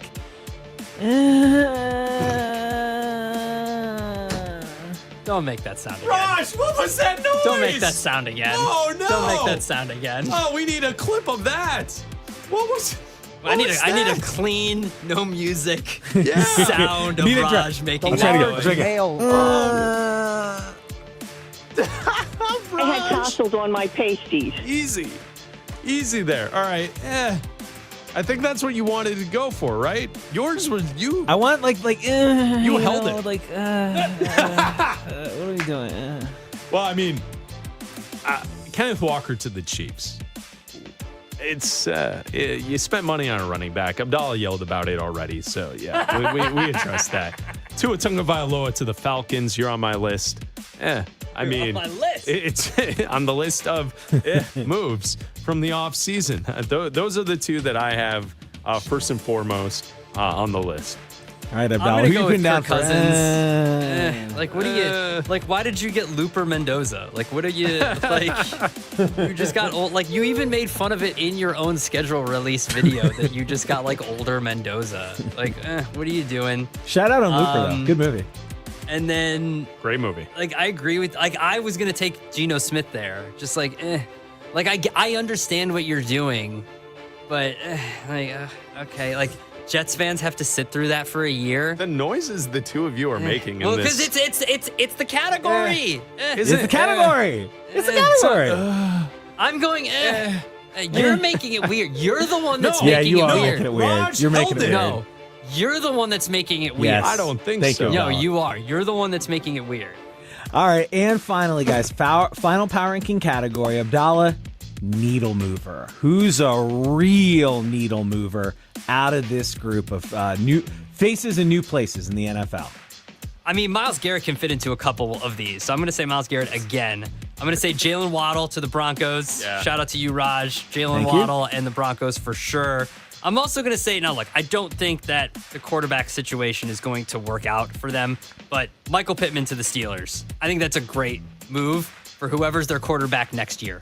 Whoever's their quarterback in 2027, that's going to be a good move for them because they extended him. They gave him an extension after they traded for the wide receiver Michael Pittman. So I think that can be a very good move for them. I just don't think that Aaron Rodgers has a lot left in him to get the ball to DK Metcalf and Michael Pittman. But I think that that's a great move. And the other one that the Rams made, Trent McDuffie, is a great move. Wait, there's more. But wait, there's more from the Rams.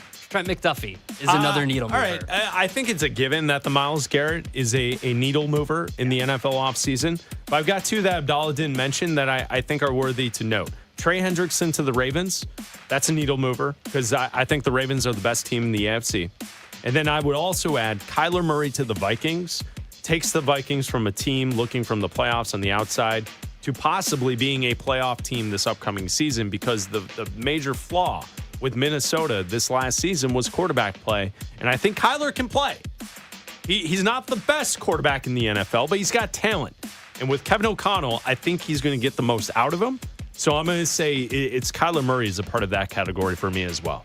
It cracks me up that in Arizona, we viewed Kyler Murray as the irresponsible, lazy quarterback who was up late playing Call of Duty, but we put him in the same room as J.J. McCarthy, and now he is the bastion of responsibility and maturity. Look, hey, Kevin you really O'Connell. can't just get a fresh start some places. Kevin O'Connell. You know, I think also, Raj, maybe it has something to do with the fact that the number one pick was told by a franchise that he ain't the guy anymore. You're right. Like it's, you know, you can't act all cool when the team that drafted you and you were supposed to lead to the promised land essentially started making plans for something else. I got it. All right, well, that does it for Power Rankings, guys. Although a little surprised, A.J. Brown not picked either for perfect fit or for needle mover. I thought he might wind up in one of them. He does not. That does it for Power Rankings offseason edition. Raj, can you try that sound effect again for us? I don't know. Oh, no. Dude. Oh, no. Okay, all right. Bleck Abdalla, sponsored by Progressive.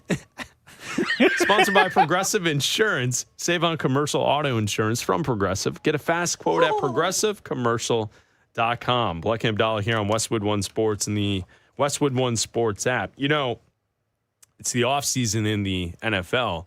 We have the NBA Finals coming up tomorrow night.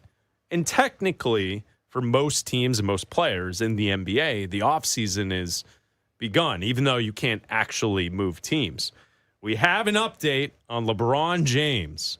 What's the latest with LeBron? What are the latest rumors? Where could he possibly go? We'll tell you coming up next. The trade is done. The Patriots acquire A.J. Brown from the Eagles for a 2028 first-round pick and a fifth next year. So is the all-pro receiver the missing piece? Not just to get New England to the Super Bowl, but to win it. Westwood One Sports.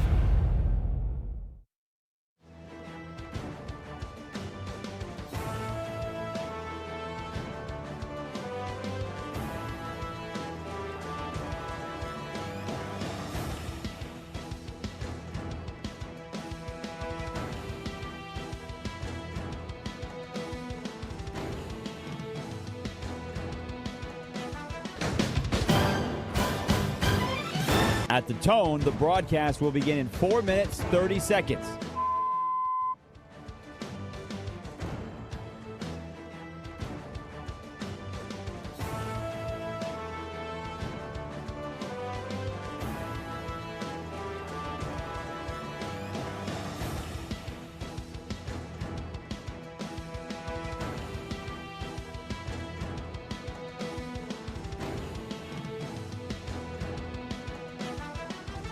At the tone, the broadcast will begin in 4 minutes.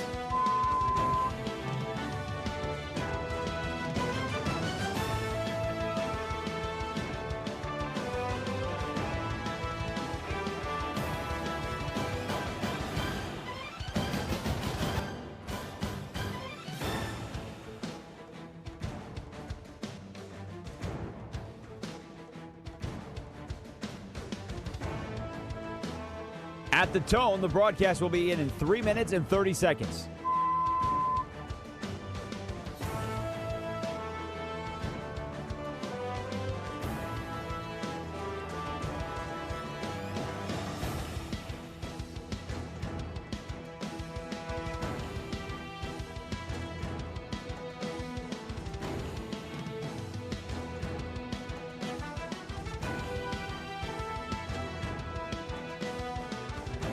At the tone, the broadcast will begin in 3 minutes.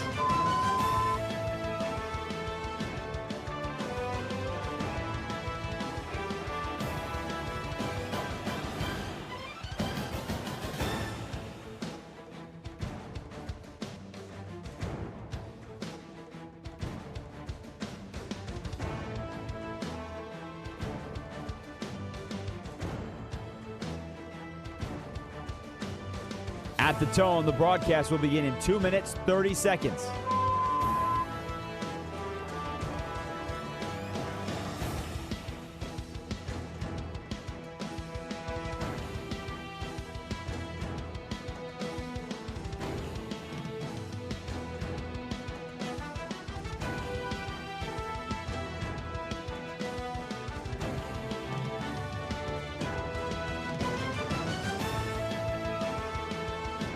At the tone, the broadcast will begin in 2 minutes.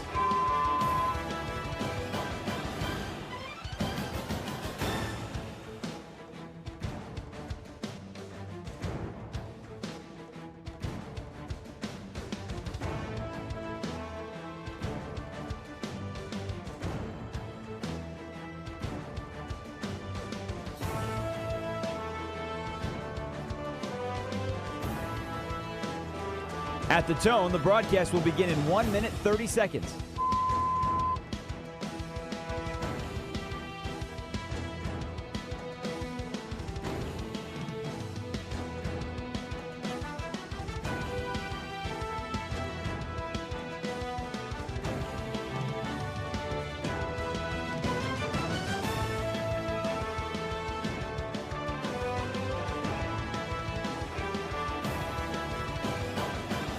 At the tone, the broadcast will begin in 1 minute.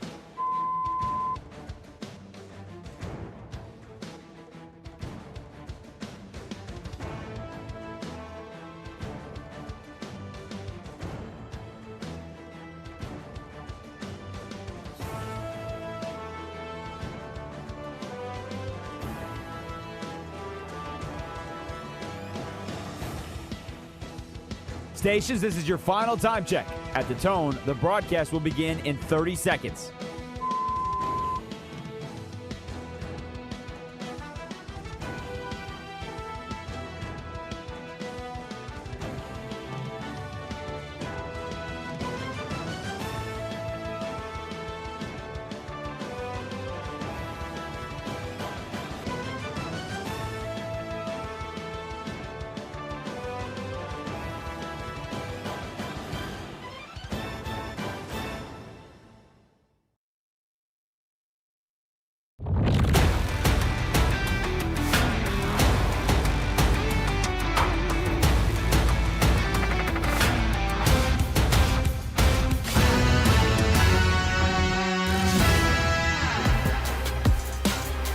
This is Bleck and Abdalla on Westwood One Sports.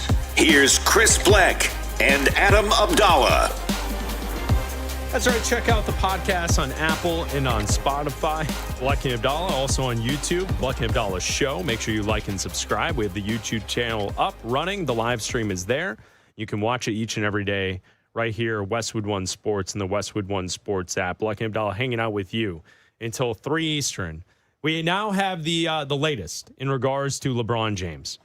Each and every day here in the summer, we know that LeBron loves the attention, and he is going to drag this out. The latest update on the LeBron James free agent situation, the LeBron James watch. Yep. Who is he? LeBron James. Will he build another super team? Got to start with Superman. Man, I could have used him on the Cavs. How many weeks will he stretch this? Not 2, not 3, not 4, not 5. LeBron Watch 2026 with Bleck and Abdalla. The answer to the question everybody wants to know. LeBron, what's your decision? In this form, I'm going to take my talents. Yes, LeBron James free agent watch here on the Bleck and Abdalla show. Now, yesterday, Lakers reporter Jovan Buha was on his YouTube channel, and he made a comment on his YouTube channel that the Lakers will prioritize Austin Reeves over LeBron James this offseason, which shouldn't be that surprising. But how dare they? But it's out there. How dare now, they? Buha had to walk it back. Oh. He then responded after it got picked up and the aggregators were out there pushing out that a Lakers reporter said that they are going to prioritize Austin Reeves over LeBron James. He points out on social media, this was on Twitter, here's the tweet from Jovan Buha. One clarification from a broader offseason priorities discussion. The Lakers conversation was about a hypothetical choice, not whether the Lakers have to choose between Austin Reeves and LeBron James. They don't. I've said and continue to say I expect them to re-sign both players. Okay. All right, Buha. So that's the latest on the LeBron James free agency watch. This whole thing. So is he...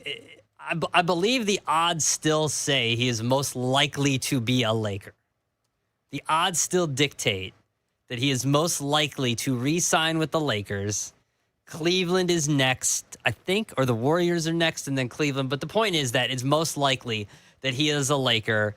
Yep. Austin Reeves would then re-sign with the Lakers as well. So it's most likely that he stays in LA and that he's a Laker. The problem is this is going to drag out, and you're going to get things like... Oh, you don't say. Well, the problem is you're going to get things like this, where someone says something, and then he's got to walk it back, or there's another report, or there's this, and there's... This is going to be a never-ending story until LeBron makes a decision or someone decides because the Lakers could easily just say, no, we're not interested. Well, LeBron was on his podcast with Steve Nash, last week? Yeah. Saying that he might not make up his mind until August. You're telling me August? Sir, King James, with all due respect, football season starts in August. We're not doing this. No. This whole worrying about where LeBron James is going to decide to go, we're going to be in football mode. This is training camps, preseason's going to be going on. We're going to be previewing the college football season, the NFL. LeBron, you're not dragging this into August. This is a pre-training camp decision, man. Like this is let's get this done. Like snappy. Like come on. here, like Myles Garrett was traded yesterday. July 3rd. Let's get this done. AJ Brown was finally traded. Let's pick this up. Let's make a decision. So there you go. LeBron James watch. Yep. Who is he? LeBron James. Will he build another super team? Gotta start with Superman. Man, I could have used him on the Cavs. How many weeks will he stretch this? Not 2, not 3, not 4, not 5. LeBron Watch 2026 with Bleck and Abdalla. The answer to the question everybody wants to know. LeBron, what's your decision? In this form, I'm going to take my talents. Could you imagine if he held another decision with Jim Gray? He wore the same checkered shirt that looks like you could use it for a picnic. Do you think it still fits? Do you think it's like when a woman puts on her wedding dress after like 20 years to see if it still fits? Do you think every once in a while he dusts it out of the closet to see if it still fits him? He FaceTimes Jim Gray. Do you think he's like, hey, Jim? And like, it still fits. Like he bites his nails and sends him a picture?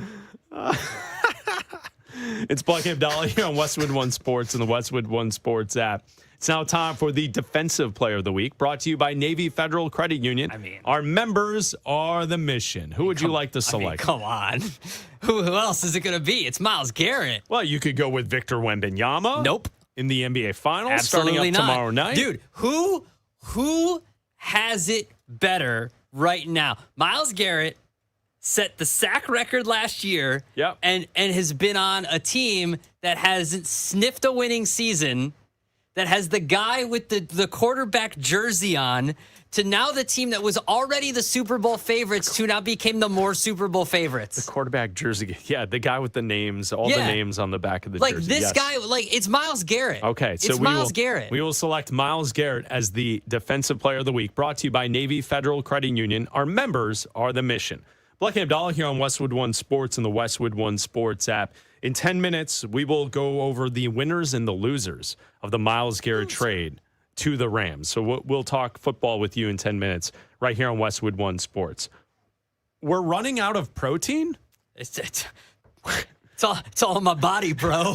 What? Too many gains. What is this story that you saw? According to Bloomberg on Yahoo Finance, whey protein is running out as food companies put it in everything. Big Food, I didn't make this up. This is how the article starts. Big Food is packing protein into chips, waffles, even lattes, and consumers can't get enough of it. Really? Yeah. According to a study in May, there was a shortage. A company that puts out protein powder had delivered less protein powder because they didn't have enough to fulfill orders of protein powder because whey protein is in a decline because companies that normally, like Starbucks and other companies... Why are they shoving protein into things? Because everybody needs protein for their gains. Well, why have we become obsessed with protein? I don't understand. I don't understand it. I don't understand. Like, eat a chicken, dude. Like, I don't understand, like, why we got to protein up a waffle all of a sudden. I was watching TV 2 nights ago, and I saw a commercial. It caught my eye, and I thought to myself, what the hell is going on? And it's funny that you brought to the show this article because we didn't talk about it. I saw an ice cream commercial for ice cream with protein in it. Why? Ice cream is supposed to be ice cream. Delicious, not nutritious. Why are we worried about gains? Well, ice cream is supposed to have Oreos or cookie dough or something else. Like, Heath bars, like, crunched first up? of all, it's already milk. It's already got some protein in it. How much extra do you need? What are we doing? Are you not getting enough? How many grams you get? You get enough grams of protein, Like, are you bro? tracking? Well, I had this protein. I got the. Like, what are we doing? You're right. What's going on? What are we doing? What's going on? What are we, like, why are we proteining up all this stuff? Like, I saw it. I saw the protein ice cream. I was at the store, went down the frozen food aisle. I saw the ice cream. I saw protein ice cream. It was like 20 grams. It was ridiculous. Like, why are we doing this? Isn't it this David brand? Yeah, it is. What the hell is this? Yeah. They have protein bars. Like, why are we putting protein in ice cream? They have pints of ice cream that are protein ice creams. Dude. And apparently they sell out quickly. People are obsessed with David. Why? It was David? this one. It was protein pints. It was 30 grams per serving. It wasn't David. It was this one. You can buy it at the store. David has 30 grams of protein in his serving. Yeah, 30 grams. Why are they all serving up 30 grams of protein? Look at this. 30 grams of protein. It's called protein pints. All right, this is ridiculous, man. This is insane. Gotta get your gains, bro. What are we doing? Come on. No, I mean, listen, if David wants to support the show, I mean, shout out. If you need someone to tell you it is the summer of HGH. We're trying to get that approved, but it could also be the summer of gains if David wants to support the program. Have a protein ice cream that you want to support the Bleck Abdalla show. Promote. Of course, listen, we're not above gains here. Yeah, listen, I mean, obviously, I just when I sit around, I don't think about in my day how much protein. Did I get enough protein today? We're sick in the head. Maybe what's going on? Maybe that's why we're scrawny. Yeah, thin boys. I don't need to be a buff boy. I don't need to be a buff boy either. All right, we will go over the winners and the losers of the Myles Garrett trade coming up next. Wait, what are we doing with the protein? We'll be back. This is Westwood One Sports.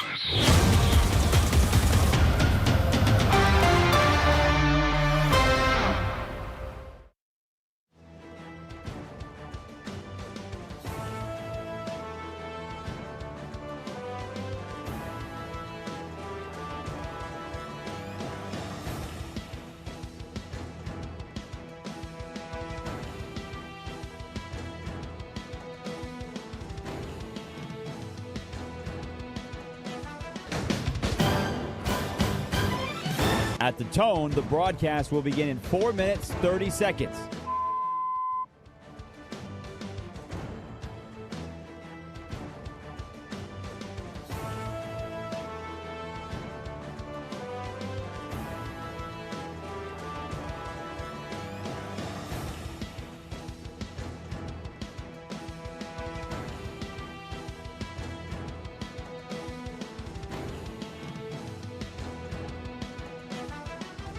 At the tone, the broadcast will begin in 4 minutes.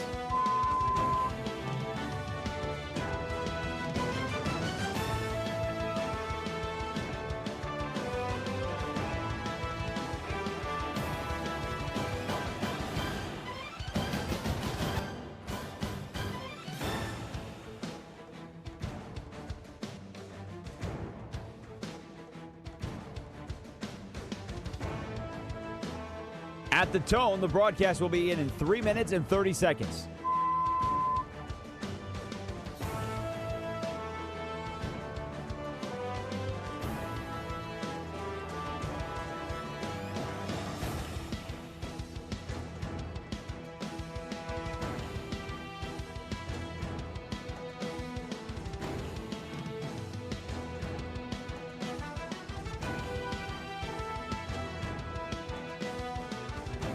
At the tone, the broadcast will begin in 3 minutes.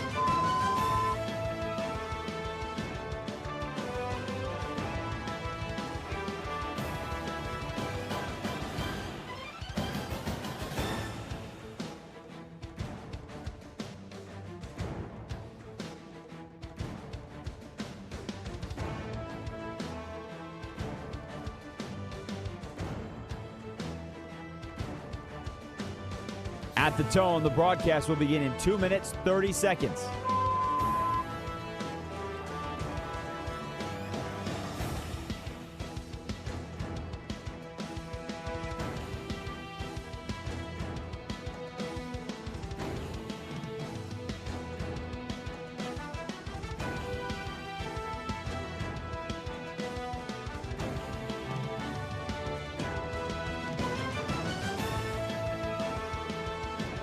At the tone, the broadcast will begin in 2 minutes.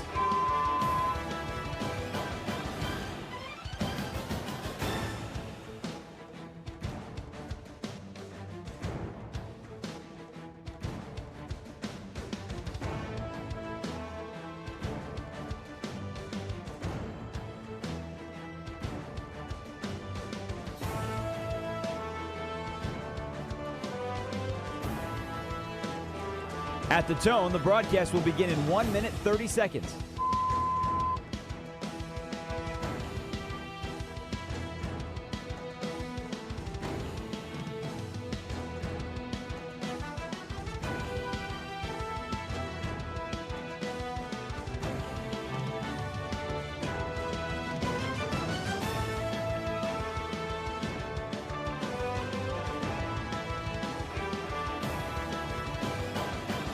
At the tone, the broadcast will begin in 1 minute.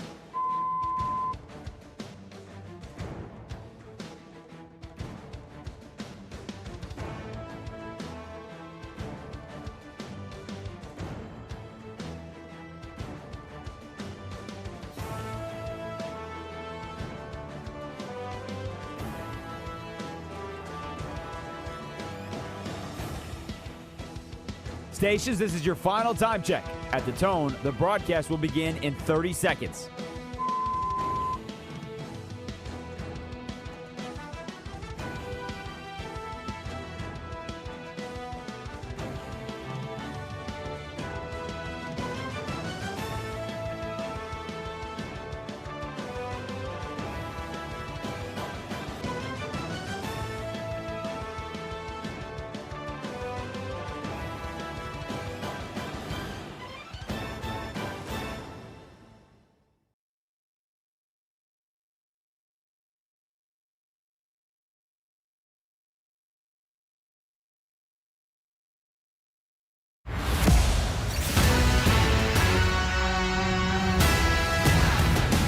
This is Bleck and Abdalla on Westwood One Sports.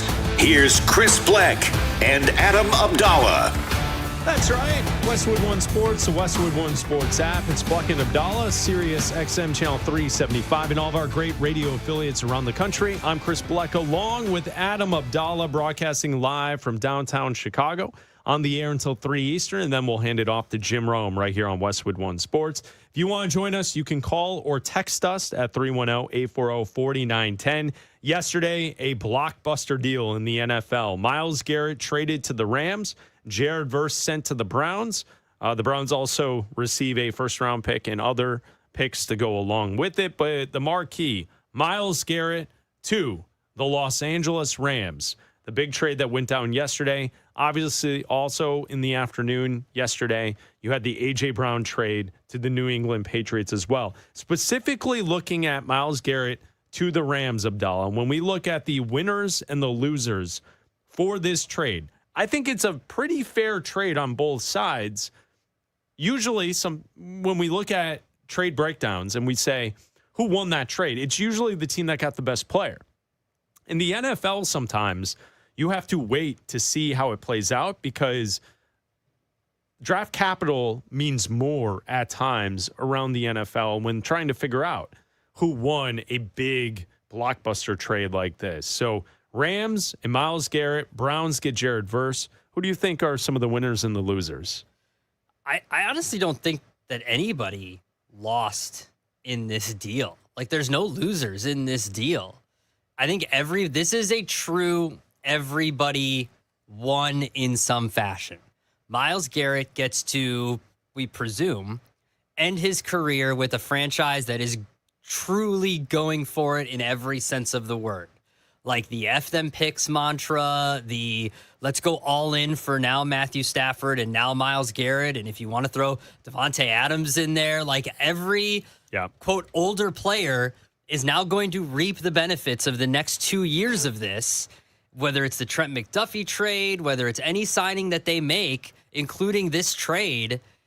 This is going all in for the next 2 years to try to win a ring or 2 rings for either of these guys. Myles Garrett has already set the sack record. He did it with the team that he was drafted by. He did it with the team he spent the majority of his career with. He did it with the team that when he goes and like they're obviously going to at some point retire his number in Cleveland. Like he's going to get all of the accolades there and he set the sack record there. Like he's going to be remembered. Like there's Cleveland fans should have no ill will towards Myles Garrett. You want to be mad at your organization for never putting a team around a Hall of Fame player, like a once-in-a-generation player like him? Be mad at your organization. Don't have any ill will towards Myles Garrett. The dude gave you the best years of his career. He set the sack record last year. And what did your team show for it? 5 wins. So don't blame him, okay? Your team is the one that went out and gave Deshaun Watson a guaranteed contract. So don't blame Myles Garrett for that. Then you've got the other side where you look at the Browns, who, to me, are picking a direction in this. You've got a bunch of young players on this defense. Rather than saying, let's have a bunch of young players and Myles Garrett, who, when this team is ready to compete, we assume, Myles Garrett is going to be 32, 33, 34 years old. Why have him here winning nothing for the next few years? Let's get a player who can grow with this team. Jared Verse is a proven commodity. You're not trading for 3 first-round picks. You're trading for a proven commodity who's worth probably 2 first-round picks and a first-round pick that you can use along with your first-round pick in 2027. So now you've got 2 firsts in 2027 that you can use to either draft your quarterback for the future or move up to draft your quarterback for the future should Shadur Sanders or Dylan Gabriel not work out. So I think that the Browns fans should be excited by this move because it's not like you got unknowns back. You got Jared Verse back. Yeah. Jared Verse he's not Myles Garrett. Don't get me wrong. He's nowhere close to Myles Garrett. He's nowhere close. But he's on a controllable contract. He's on a controllable contract. He's 25 years old. He is a game-changing player that you can build around and an already strong defense. And you've got an opportunity now to get your quarterback for the future in what we are going to hear is a generational draft with generational quarterback, with all-time talent quarterbacks, with like 4 or 5 of them that are going to be coming out in this draft. Yeah, there's an article on NFL.com, winners and losers of the Garrett trade. Myles Garrett, trade winners and losers. Rams, Super Bowl ready. What can Jared Verse do with the Browns? So the article lists off the winners. Here's an order of the winners. Number 1, Rams defensive coordinator Chris Shula. obviously. Yeah. Adding Myles Garrett to the mix, it's going to make the job for a defensive coordinator much better. Then also, number 2, Rams player, Myles Garrett. Winner, right? It's an upgrade. You're now going from a team in Cleveland, 5-12, to Los Angeles, a team that's trying to win Super Bowls, and it's a bit of a different living situation. No knock on those in the Midwest in Cleveland, but I have a feeling Myles Garrett will thrive living in Southern California. That seems to be where players in every league want to get to. Yeah. They want to get to Los Angeles or Florida. Mm-hmm. That's essentially the 2 spots that everyone wants to get to. And then number 3, winners from the article on NFL.com, Browns GM Andrew Berry. He got back a lot. Yeah. It's a pretty good, fair deal. If you had to trade Myles Garrett, what you were getting back as a, quote, haul, it's a good deal. And, we talked yesterday here on the show, the framework on what we saw last offseason for Micah Parsons getting traded from the Cowboys to the Packers.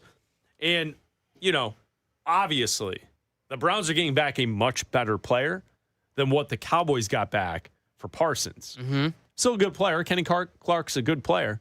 But Jared Verse on his rookie deal, now you've got someone that you can kind of start to build your defense around. So, I do agree. Andrew Berry is certainly a winner in this situation. The losers, according to NFL.com, Jared Verse. You go from a team, championship-ready team, expectations, you're loving life in L.A., and then you now are sent packing to Cleveland, where it's a mess at quarterback.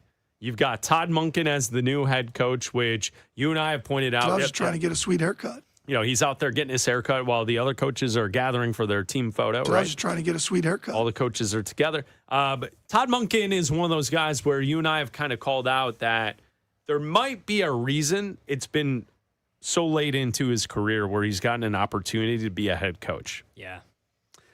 The Browns' process to land the head coach was kind of weird, too. Remember? Back when the coaching cycle was taking place, and there were the stories that the Cleveland Browns were having the head coaches, the candidates, write essays to submit for the job. And then we saw multiple, big-name guys who had jobs, who were fired, who then pulled their name out of the hat for the Browns gig. Mm-hmm. Right? So it's... We'll see if the Todd Monken thing works with the Cleveland Browns. Either way, Jared Verse is going to a worse situation than what he was in with the Rams. And then the final loser, or losers, from this article on NFL.com, Cleveland Browns fans, because they lose a great Hall of Fame player. But I think Abdalla shined it up nicely, where he suggested that, you are building towards something in the future, and this makes more sense. I think this makes sense than just standing pat and saying, hey, we're going to lose, 12, 13 games again, but you get to see Myles Garrett come and sack the quarterback 18 times, yeah, that's fun and that's cool and that's awesome. Is it? No, it's not when you're 5-12. Exactly. And that's when you're 5-12, almost nothing is fun, cool, or awesome about a football season. And that's my point. And the handful of fans that got to see Myles Garrett set all these records, that's great. But now you can, again, the guy with the 35 quarterbacks on the back of his jersey is going to get to add another name because everybody in the league, all the insiders believe this move was to set them up to add a first-round pick towards the end of the draft so they can move up. And wherever they are, look, they could be the worst team in the NFL next year and not need to move up. They could be the second worst team and not need to move up. But the move was made if they needed ammo to move up to select a quarterback. So this is picking a lane and building for the future with Jared Verse as the cornerstone of your defense moving forward on that timeline and putting yourself in a position to draft a quarterback. So I don't think Browns fans, it sucks to lose Myles Garrett, but it's not like you can wear a Myles Garrett jersey for the rest of your Browns fandom. Like that's never like a thing that's going to go away. He's going to be an all-time great Brown forever. It's him and Jim Brown. Like it's like those are the two best Browns players of all time. That's it. Name another best Browns player of all time. That's it. Yeah, Tim Couch is not gonna. No, those are the two. That's it. Make the list. The Ring of Honor's two players. Yeah, like that's it. The Browns haven't had a lot of great success. No, lately. That's it. No, they haven't. So when you have a player like that, you can celebrate, and I think you can. Yeah, it's bittersweet. Sure, he's moving on, but he set the NFL sack record while wearing a Browns jersey. I think that's something to celebrate. Now, I'm not a Browns fan, so I can look at it from 40,000 feet up in the air, and I'm not feeling the same emotions as Browns fans are today or yesterday when the trade was announced. So I'm looking at it from a different perspective. But from where I'm sitting, I think that my team picking a direction and looking towards the future is different than just doing the same thing and coming in with, hey, Myles Garrett's here and we're going to only win 5 games again this year and be bad forever. It's Bleck Abdalla here on Westwood One Sports and the Westwood One Sports app. So those are the winners and the losers of the Myles Garrett trade. We're talking football with you here on Westwood One Sports. Yesterday marked 100 days until the start of the football season. And here on the Bleck and Abdalla Show, each and every day, football will be on the forefront of our minds as it is.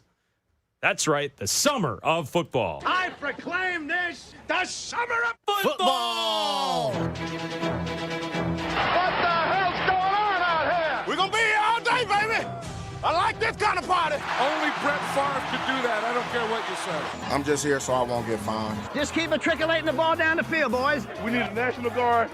We need as many men as you can spare because we are killing the Patriots. The summer of football with Bleck and Abdalla. I throw, you catch. It's not that hard, okay?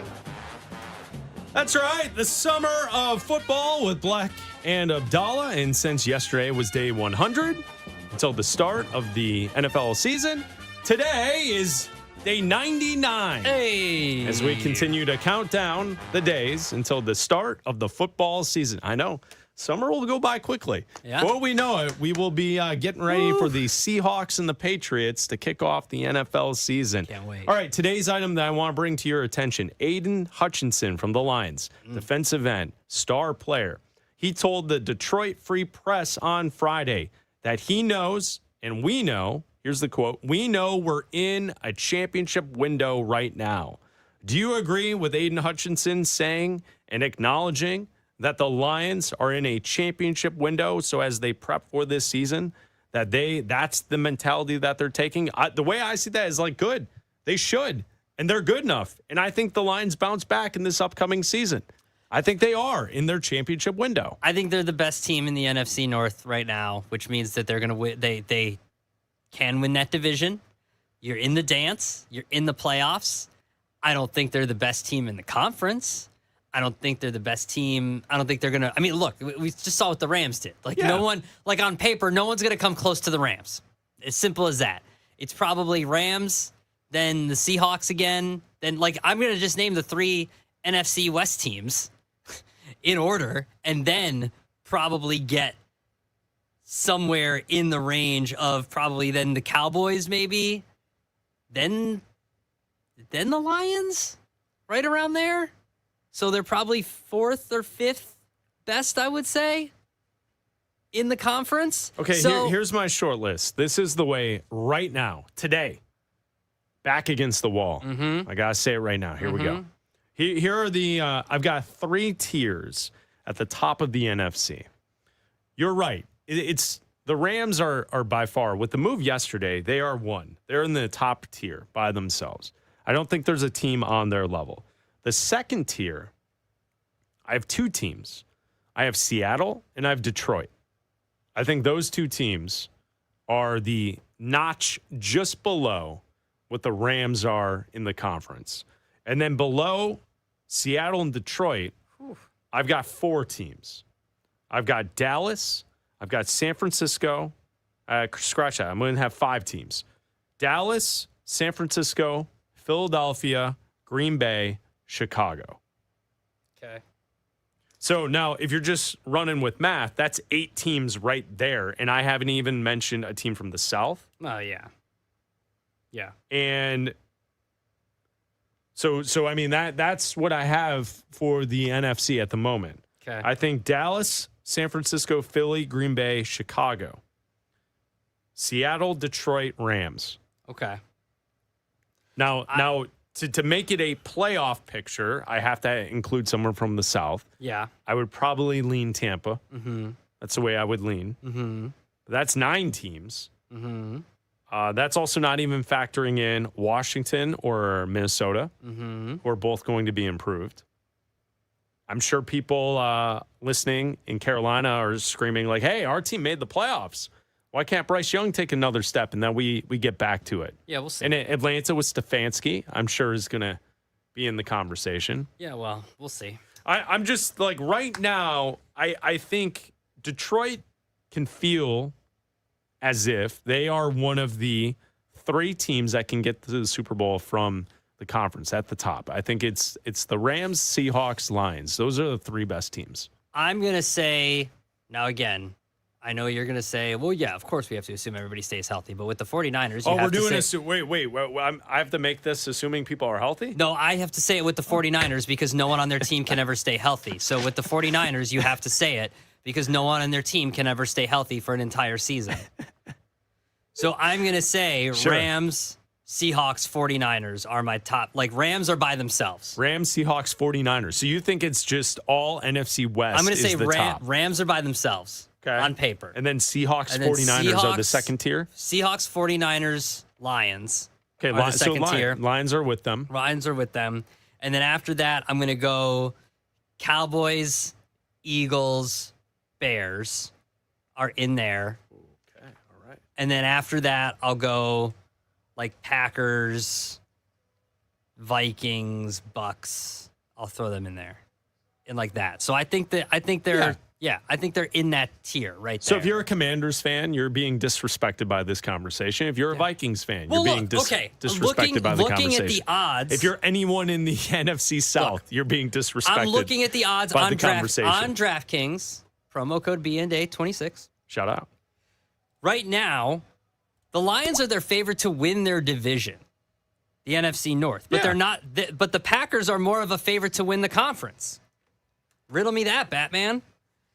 Okay. I could go with that. So right now, and I'm not being it. disrespected, the Commanders are 31-1 to win the NFC. So I'm not being disrespectful.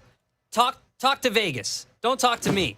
Okay? You're Adam A. Abdalla on social media platforms. Yeah, if you're also, a Commander fan, go after him. Also at Vegas. Yeah, I don't think they'll respond. I don't think that's how that works. So there you go. Who responds on behalf of Vegas? I don't know. Who's got a residency right now in Vegas? I think it's the chain smokers, both of them. They respond together. They're like, I gotta respond to all these people. I think those are the 2.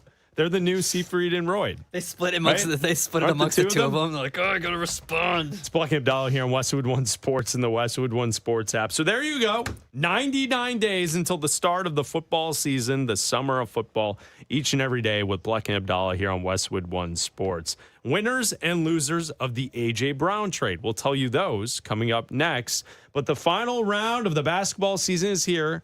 And the DraftKings Sports app is now available in all 50 states. Sweat every possession of the series all in one place with one app. New DraftKings customers can sign up with code BNA26 and spend $5 to get $200 in rewards within 21 days. That's code BNA26. So for Bleck and Abdalla, BNA26.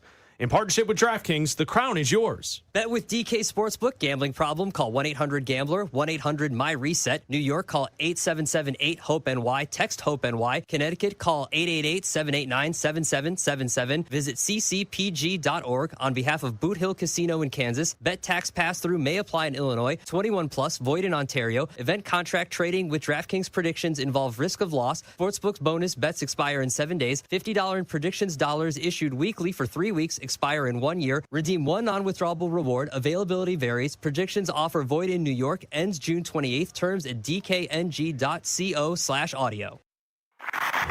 The quest for Lord Stanley's Cup is down to 2. Vegas Golden Knights, Carolina Hurricanes. Whose names will be forever etched on hockey's holy grail? The Stanley Cup Finals, Game 1. Tonight, Westwood One Sports.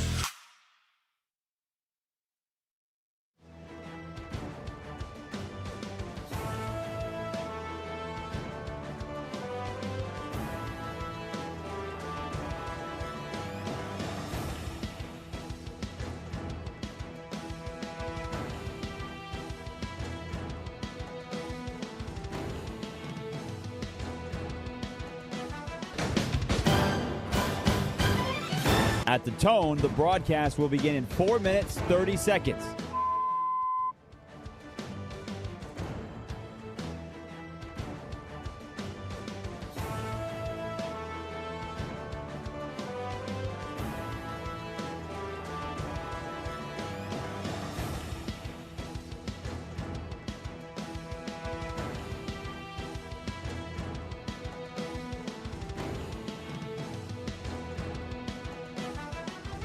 At the tone, the broadcast will begin in 4 minutes.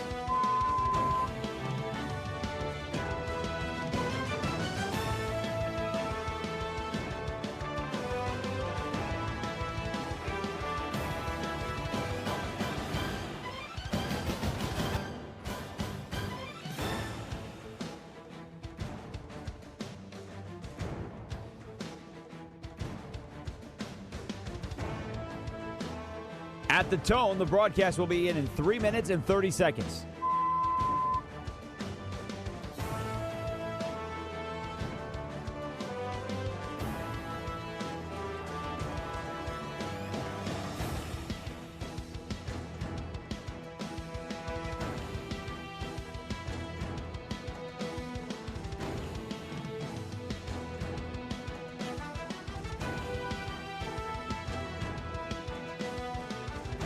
At the tone, the broadcast will begin in 3 minutes.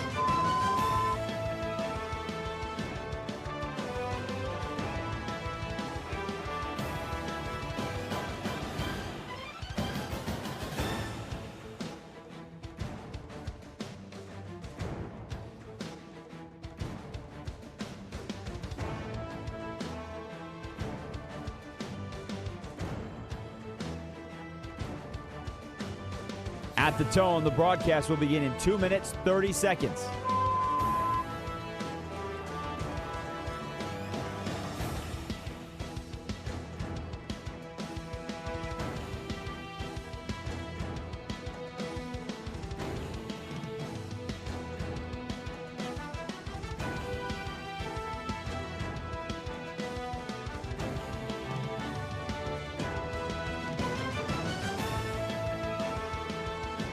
At the tone, the broadcast will begin in 2 minutes.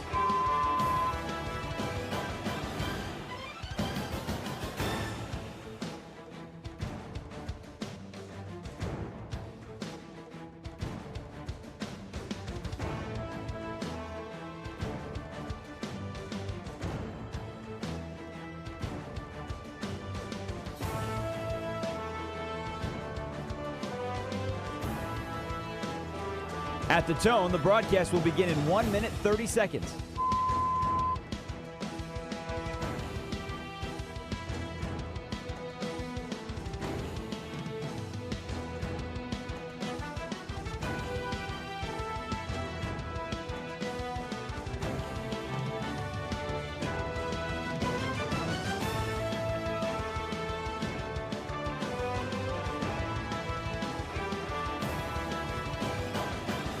At the tone, the broadcast will begin in 1 minute.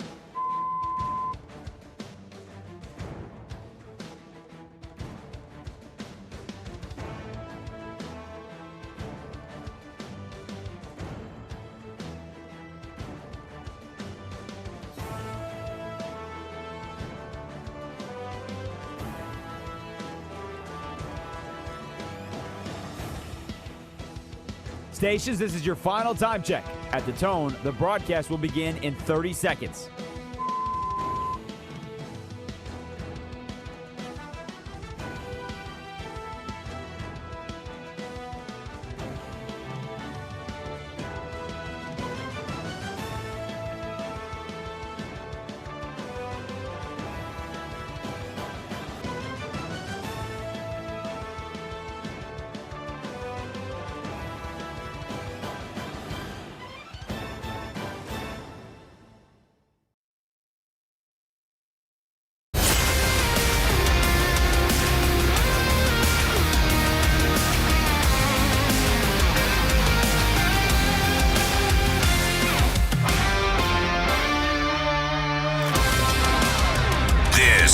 is Bleck and Abdalla on Westwood One Sports.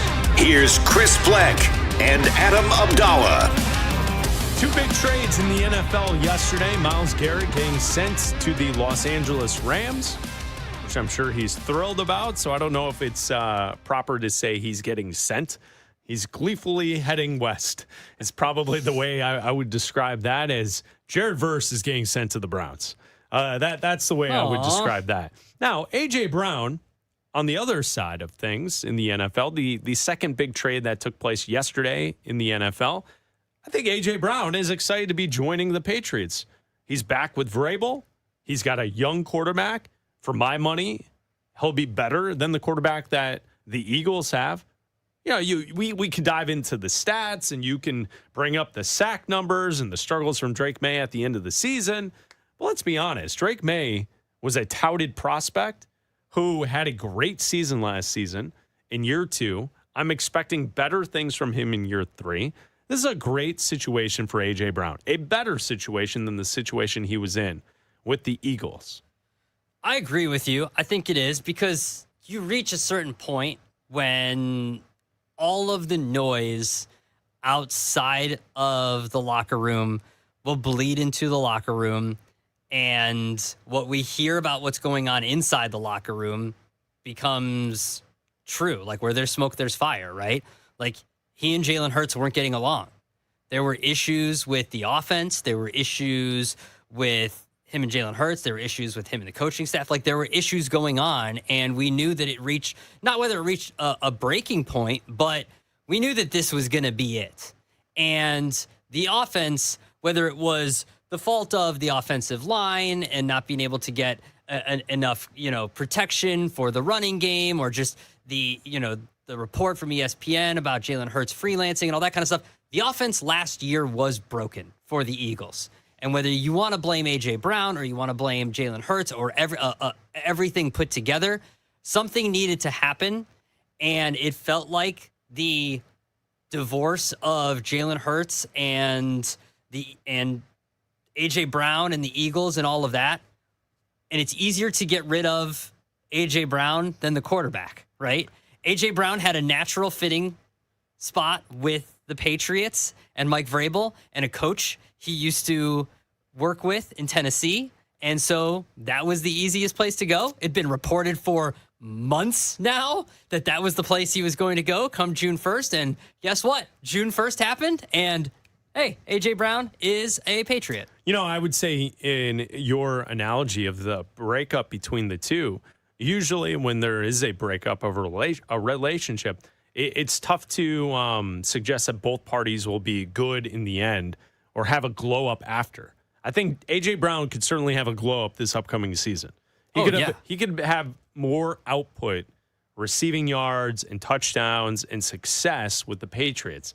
I don't know if that's the same with Jalen Hurts. Well, I think that the offense as a whole can look better because of how bad, and not necessarily how bad. It's not like they were horrible. How much they regressed from year to year last year. Then, like, they both can look better. A.J. Brown can have a much better season with Drake May because Josh McDaniels is a great offensive coordinator and will be able to get the most out of the wide receiver quarterback tandem that they are. But also, I think with a new offensive coordinator for the Eagles, their offense can just look better overall because of how broken it was last season. Here's the list from NFL.com. A.J. Brown trade to the Patriots, winners and losers. On the winners side, number 1, quarterback, Drake May. 2, GM Howie Roseman for the Eagles. 3, wide receiver, Devontae Smith. Okay. Number 4, Mike Vrabel, Patriots head coach. That's the list on NFL.com, the winners of the A.J. Brown trade. I agree with all of those. I think Devontae Smith will benefit from more from being that guy. Will benefit from more receptions. Will benefit from more targets. He's always been able to be that guy. He was great when he was at Alabama. I think that he can definitely be that guy. I still don't know if they have enough, though. Like, it's going to be, can Mekhi Lemon be a 1,000-yard receiver in his rookie year? I think that in order to put this Eagles offense, at a championship level, Mekhi Lemon needs to be an offensive rookie of the year level wide receiver for them to be a championship level team. And I don't know if Jalen Hurts can get him the ball enough for him to be that. All right. And the losers side for NFL.com's article about A.J. Brown heading to the Patriots. Losers, Jalen Hurts, AFC East defensive coordinators, and Patriots wide receiver Kayshon Boutte. So those are the losers on the list. Okay, AFC East defensive coordinators, yeah. Patriots offense is going to be improved. Kayshon Boutte, okay, you're not going to be the number one guy. It'll be A.J. Brown, no doubt. Yeah. And I kind of agree with the Jalen Hurts, although I do think to some extent the hit piece that was out there this offseason on Jalen Hurts, I think you kind of have to read that with a grain of salt. Yeah. Because I don't really believe that all of those sources are people that are within the building still. Usually it's disgruntled coaches and personnel people who are no longer with the team who are now willing to speak about the starting quarterback. That's usually how it works. Yeah, I mean, listen, and in terms of Jalen Hurts, listen, it can go one of two ways. Divorced dad can bring out divorced dad energy, or divorced dad can, get in them streets. You know what I mean? Like, you can go out there and, like, put yourself out.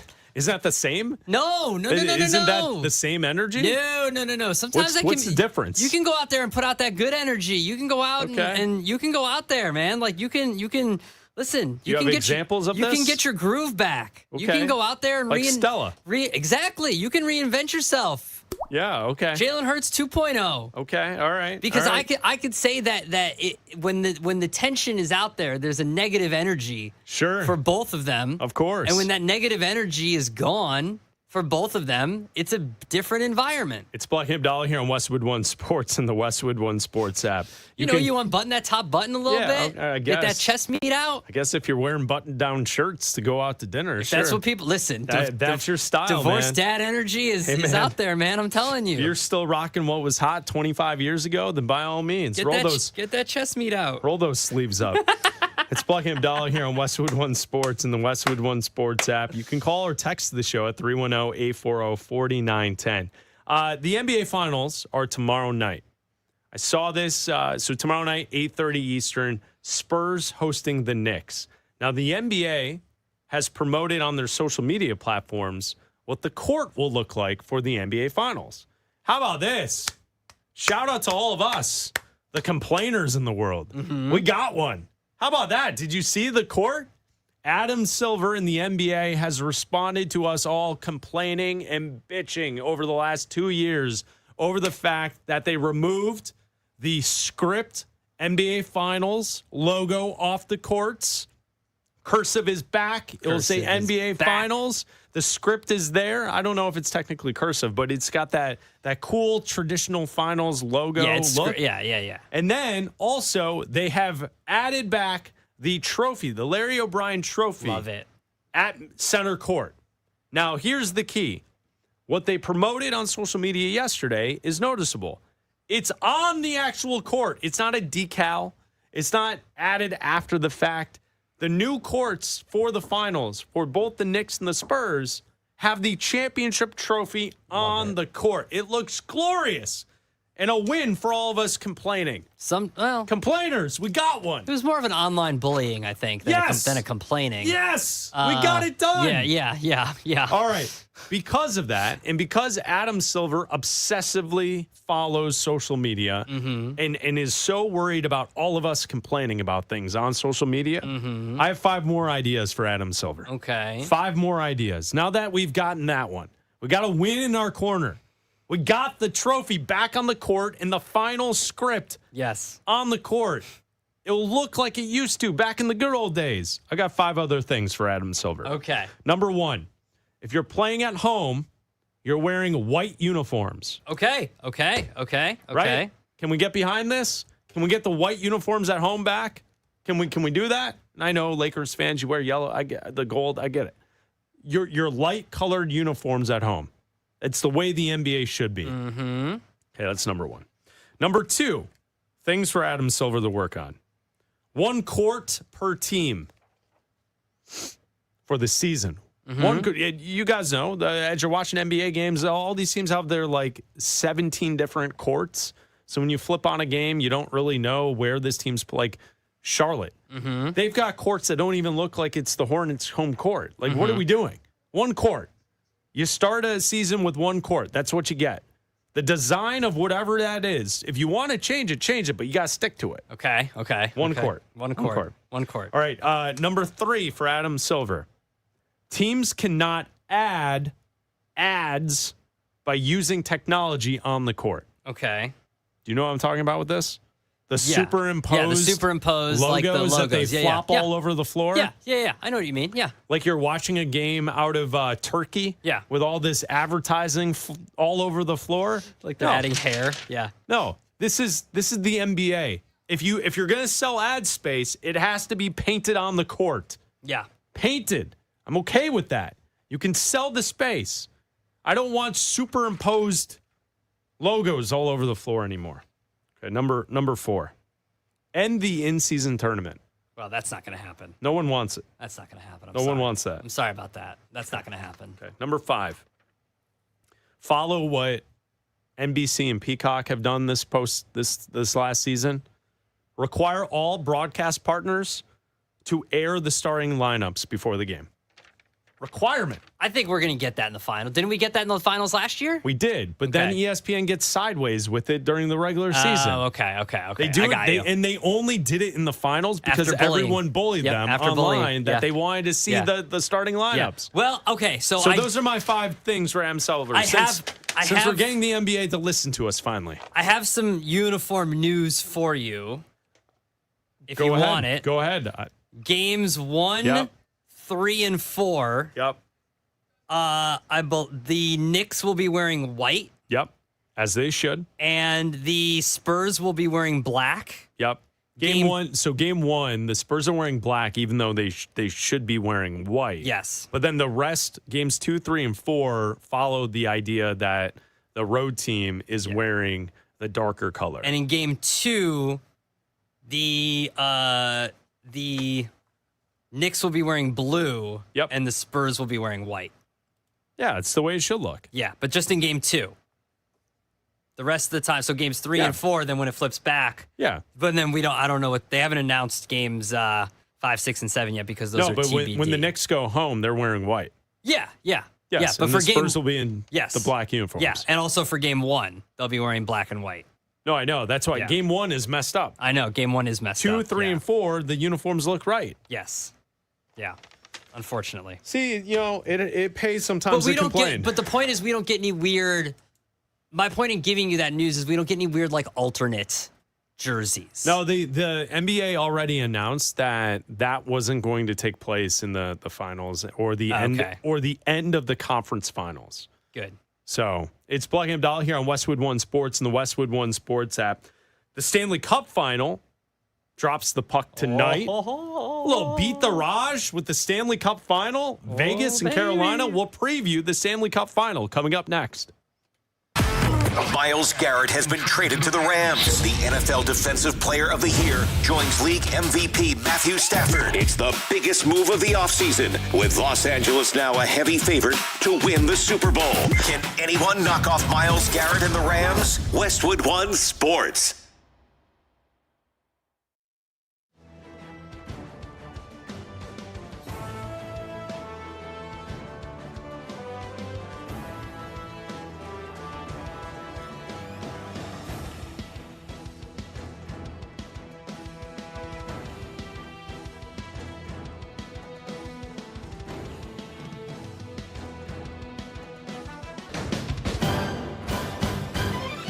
At the tone, the broadcast will begin in 4 minutes, 30 seconds.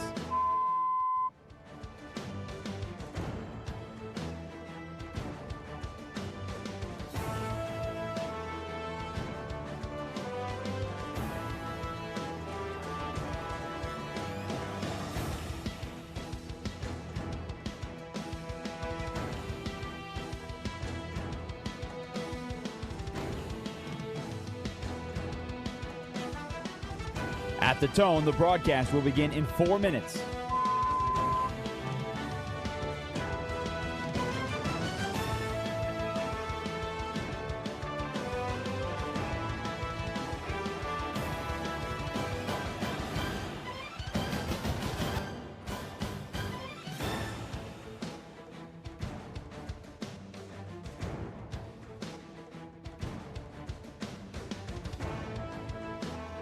At the Tone.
At the Tone, the broadcast will begin in 2 minutes.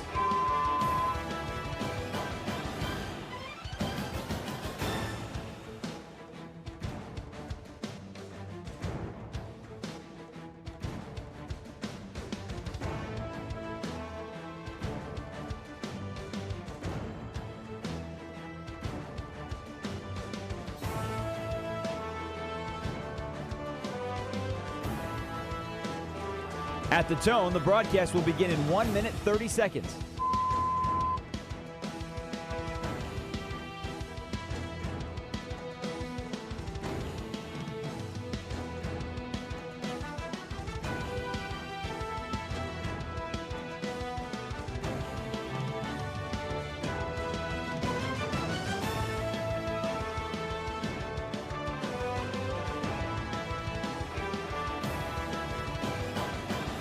At the Tone, the broadcast will begin in 1 minute.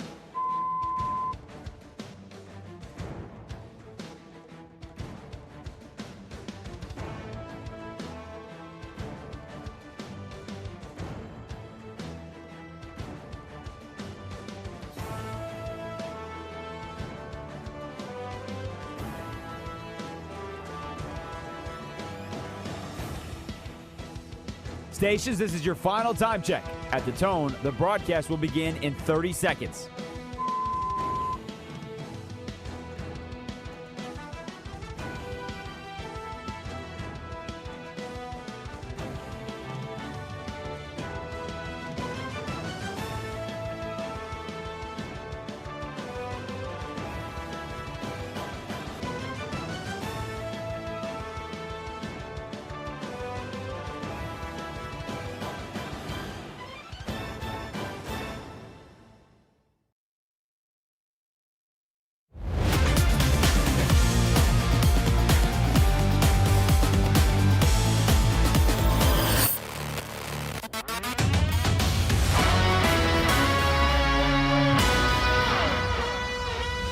This is Bleck and Abdalla on Westwood One Sports.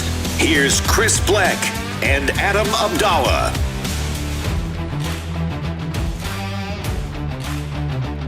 Podcast on Apple and on Spotify. Also, make sure you like and subscribe to the Bleck and Abdalla YouTube channel at Bleck and Abdalla Show. Live stream is up there each and every day.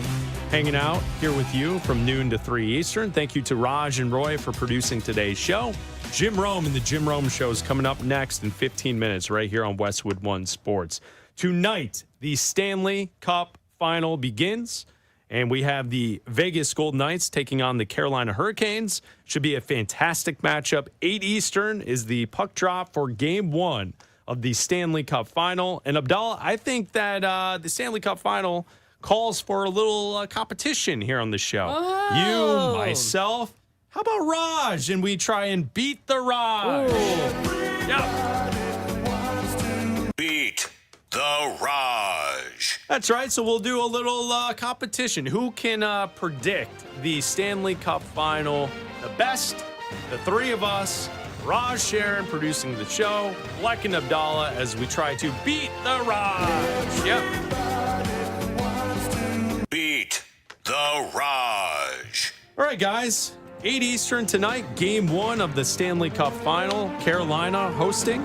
They were by far the better team in the regular season. Oh, yeah. Seemed to be like a freight train running right towards the cup. Or like a hurricane, if you will. Yes, yes. Rock you like a hurricane. The Golden Knights, frisky team. Mm-hmm. What do you guys think? What are you going to pick for the Stanley Cup final? Beat the Raj edition. Raj, what do you got for us? Well, guys, unfortunately, my Colorado Avalanche were swept. Not just lost, they were swept by the Vegas Golden Knights.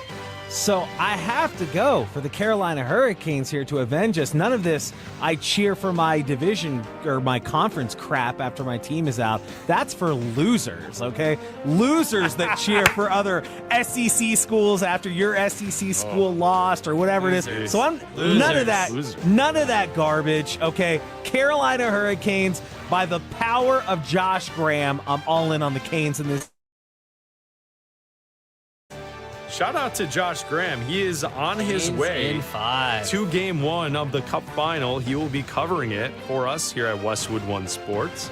So shout out. He is a diehard Carolina fan, and he will also be in the house for game 1 of the Cup final. He's going to sound the siren. Yeah, yes, he is. He's going to, yes. He's going to be the one dropping the puck to start the game tonight. Yeah. Sound the siren. All right, I'll beat the Raj. So Raj has Carolina. Raj is, unfortunately for our good in friend 5 games. Josh, I am going to go with the Vegas Golden Knights.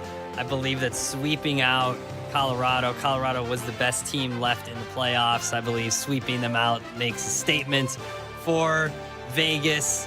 I believe they've got the best goalie left in Carter Hart. I'm going to go with Vegas. Yeah, that's right. I'm breaking it down, bro. Look at you. I'm breaking it down. He's got a 948 save percentage, bro. I literally have Abdalla doesn't come to play. I have the Abdalla comes with odds stats and facts, bro. Easy. What do you think this is, huh? He's you at think plus this is Abdalla's right first now. Stanley Cup final? No. Look at you, Abdalla. He's plus 1,200 right now to win bro. the Conn Smythe on DraftKings right now, Carter Hart. I'm going to go, yeah. Promo code BNA26, yes. Yeah, absolutely. Shout out. Yeah, BNA26. Yeah, absolutely. Yeah, Mitch Marner is currently your favorite. That's 2 names. He's currently your favorite to win Look the at Conn this Smythe. dude. Mitch Marner at plus 165. Carter Hart 12-1 to win your Conn Smythe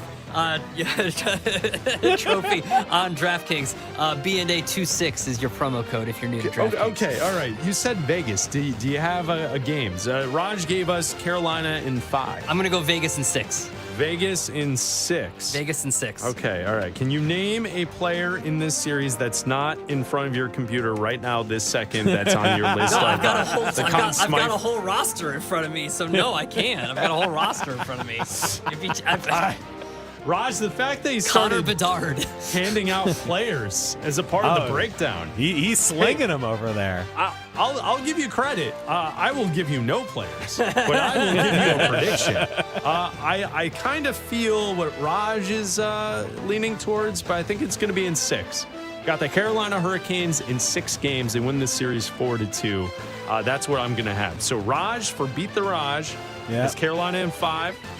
Bleck, I will take Carolina in 6. And Abdalla will go with Vegas in 6. Sorry, Josh. I'm with you, Josh Graham. I am with you, Josh Graham. Me and you. For the Stanley Cup final. Yes, and we are supporting Josh Graham. Absolutely. Hockey country there in Carolina. Hockey knower. He loves the puck. He does. That's right. A lot of puckheads skating on frozen ponds in the Raleigh and Charlotte areas, I'm sure. Yes. You know, and he's dumping, chasing, and he's greasy goals. All he's concerned about is getting in the crease, getting in those greasy goals, and outworking the other team, outskating the other team. Mm-hmm. There you go. There's our Beat the Raj preview for the Stanley Cup final. Beat the Raj. So there you go. Stanley Cup final tonight, 8 Eastern, Carolina, Vegas should be good. Yeah, I'm excited. The traditionalist in me continuously as we progress watching hockey each and every year. It is Vegas just and Carolina. Yeah, it's just one of those things. Doesn't do it for you. It doesn't. Well, I'm not saying it did. I'm not here to say it doesn't do it for me. It's just it seems unnatural. You know what I mean? It seems man-made. It would feel more hockey if it was Montreal and Detroit. Yeah. Or, got to be an original six, right, Bleck? Yeah. Good. New York Rangers. You had a chance. It could have been the Avalanche. The Bruins. It could have been the Avalanche of the Canadians. No, I know. That's why I mentioned Montreal. You could have been somebody NHL. I do think it is one of the most wild things to think about that an NHL team out of Canada has not won a cup in decades. Yeah, dude, that's it's crazy. Yeah, you hear that? The streak. You hear that, Canada? We took your sport and we own it now. Yeah, and we even beat you in the Olympics, America's hat. We turned it into the Sun Belt. How about that? That's what we've done. Florida, Tampa, Carolina has a chance. Vegas has won one. How do you like that? It's what we do. Huh? How do you like that? You want Last some Canadian sun? team to win the Cup, Montreal in 1993. 93. That is insane. Roy wasn't even born then, I don't think. He wasn't. Roy, were you born Roy, were you born in 93? Nope. And nope. Today's How about finals, that? Exactly. Roy was a glimmer in his father's eye back then. How about that? Take that, Canada. America's hat. How about win some hockey? Beat the Raj. See, the official sounder of it just sounds so aggressive. Yeah, when we're yelling at Canada, we need that Like one. beat me. Take that, Canada. Beat the Raj. It doesn't sound as good if you play the jokester one. If I'm yelling at Canada. Oh yeah, the fun one that we like to play. Yeah. The one you that hear that, Canada? We took your sport. We're not giving it back. Yeah. No, that just doesn't do it. Beat the Raj. You needed like an A at the end of it, too. Yes. I do love watching the Stanley Cup playoffs, though. They're great. It's fantastic. And the Cup final is, you could argue, it's the best final of any sport. For sure. Especially if you get those games that go into overtime and they play until the early morning. Oh, yeah. Like, those are the all-time classics. Some people do And a cocaine, recent some dynasty people watch with the overtime Blackhawks, hockey. 2010, 2013, 2015. Absolutely. 3 titles. A dynasty. Yeah. Thank you, Raj. Yes. All right. Enjoy the hockey tonight. Jim Rome and the Jim Rome Show is coming up next here on Westwood One Sports. This is Westwood One Sports.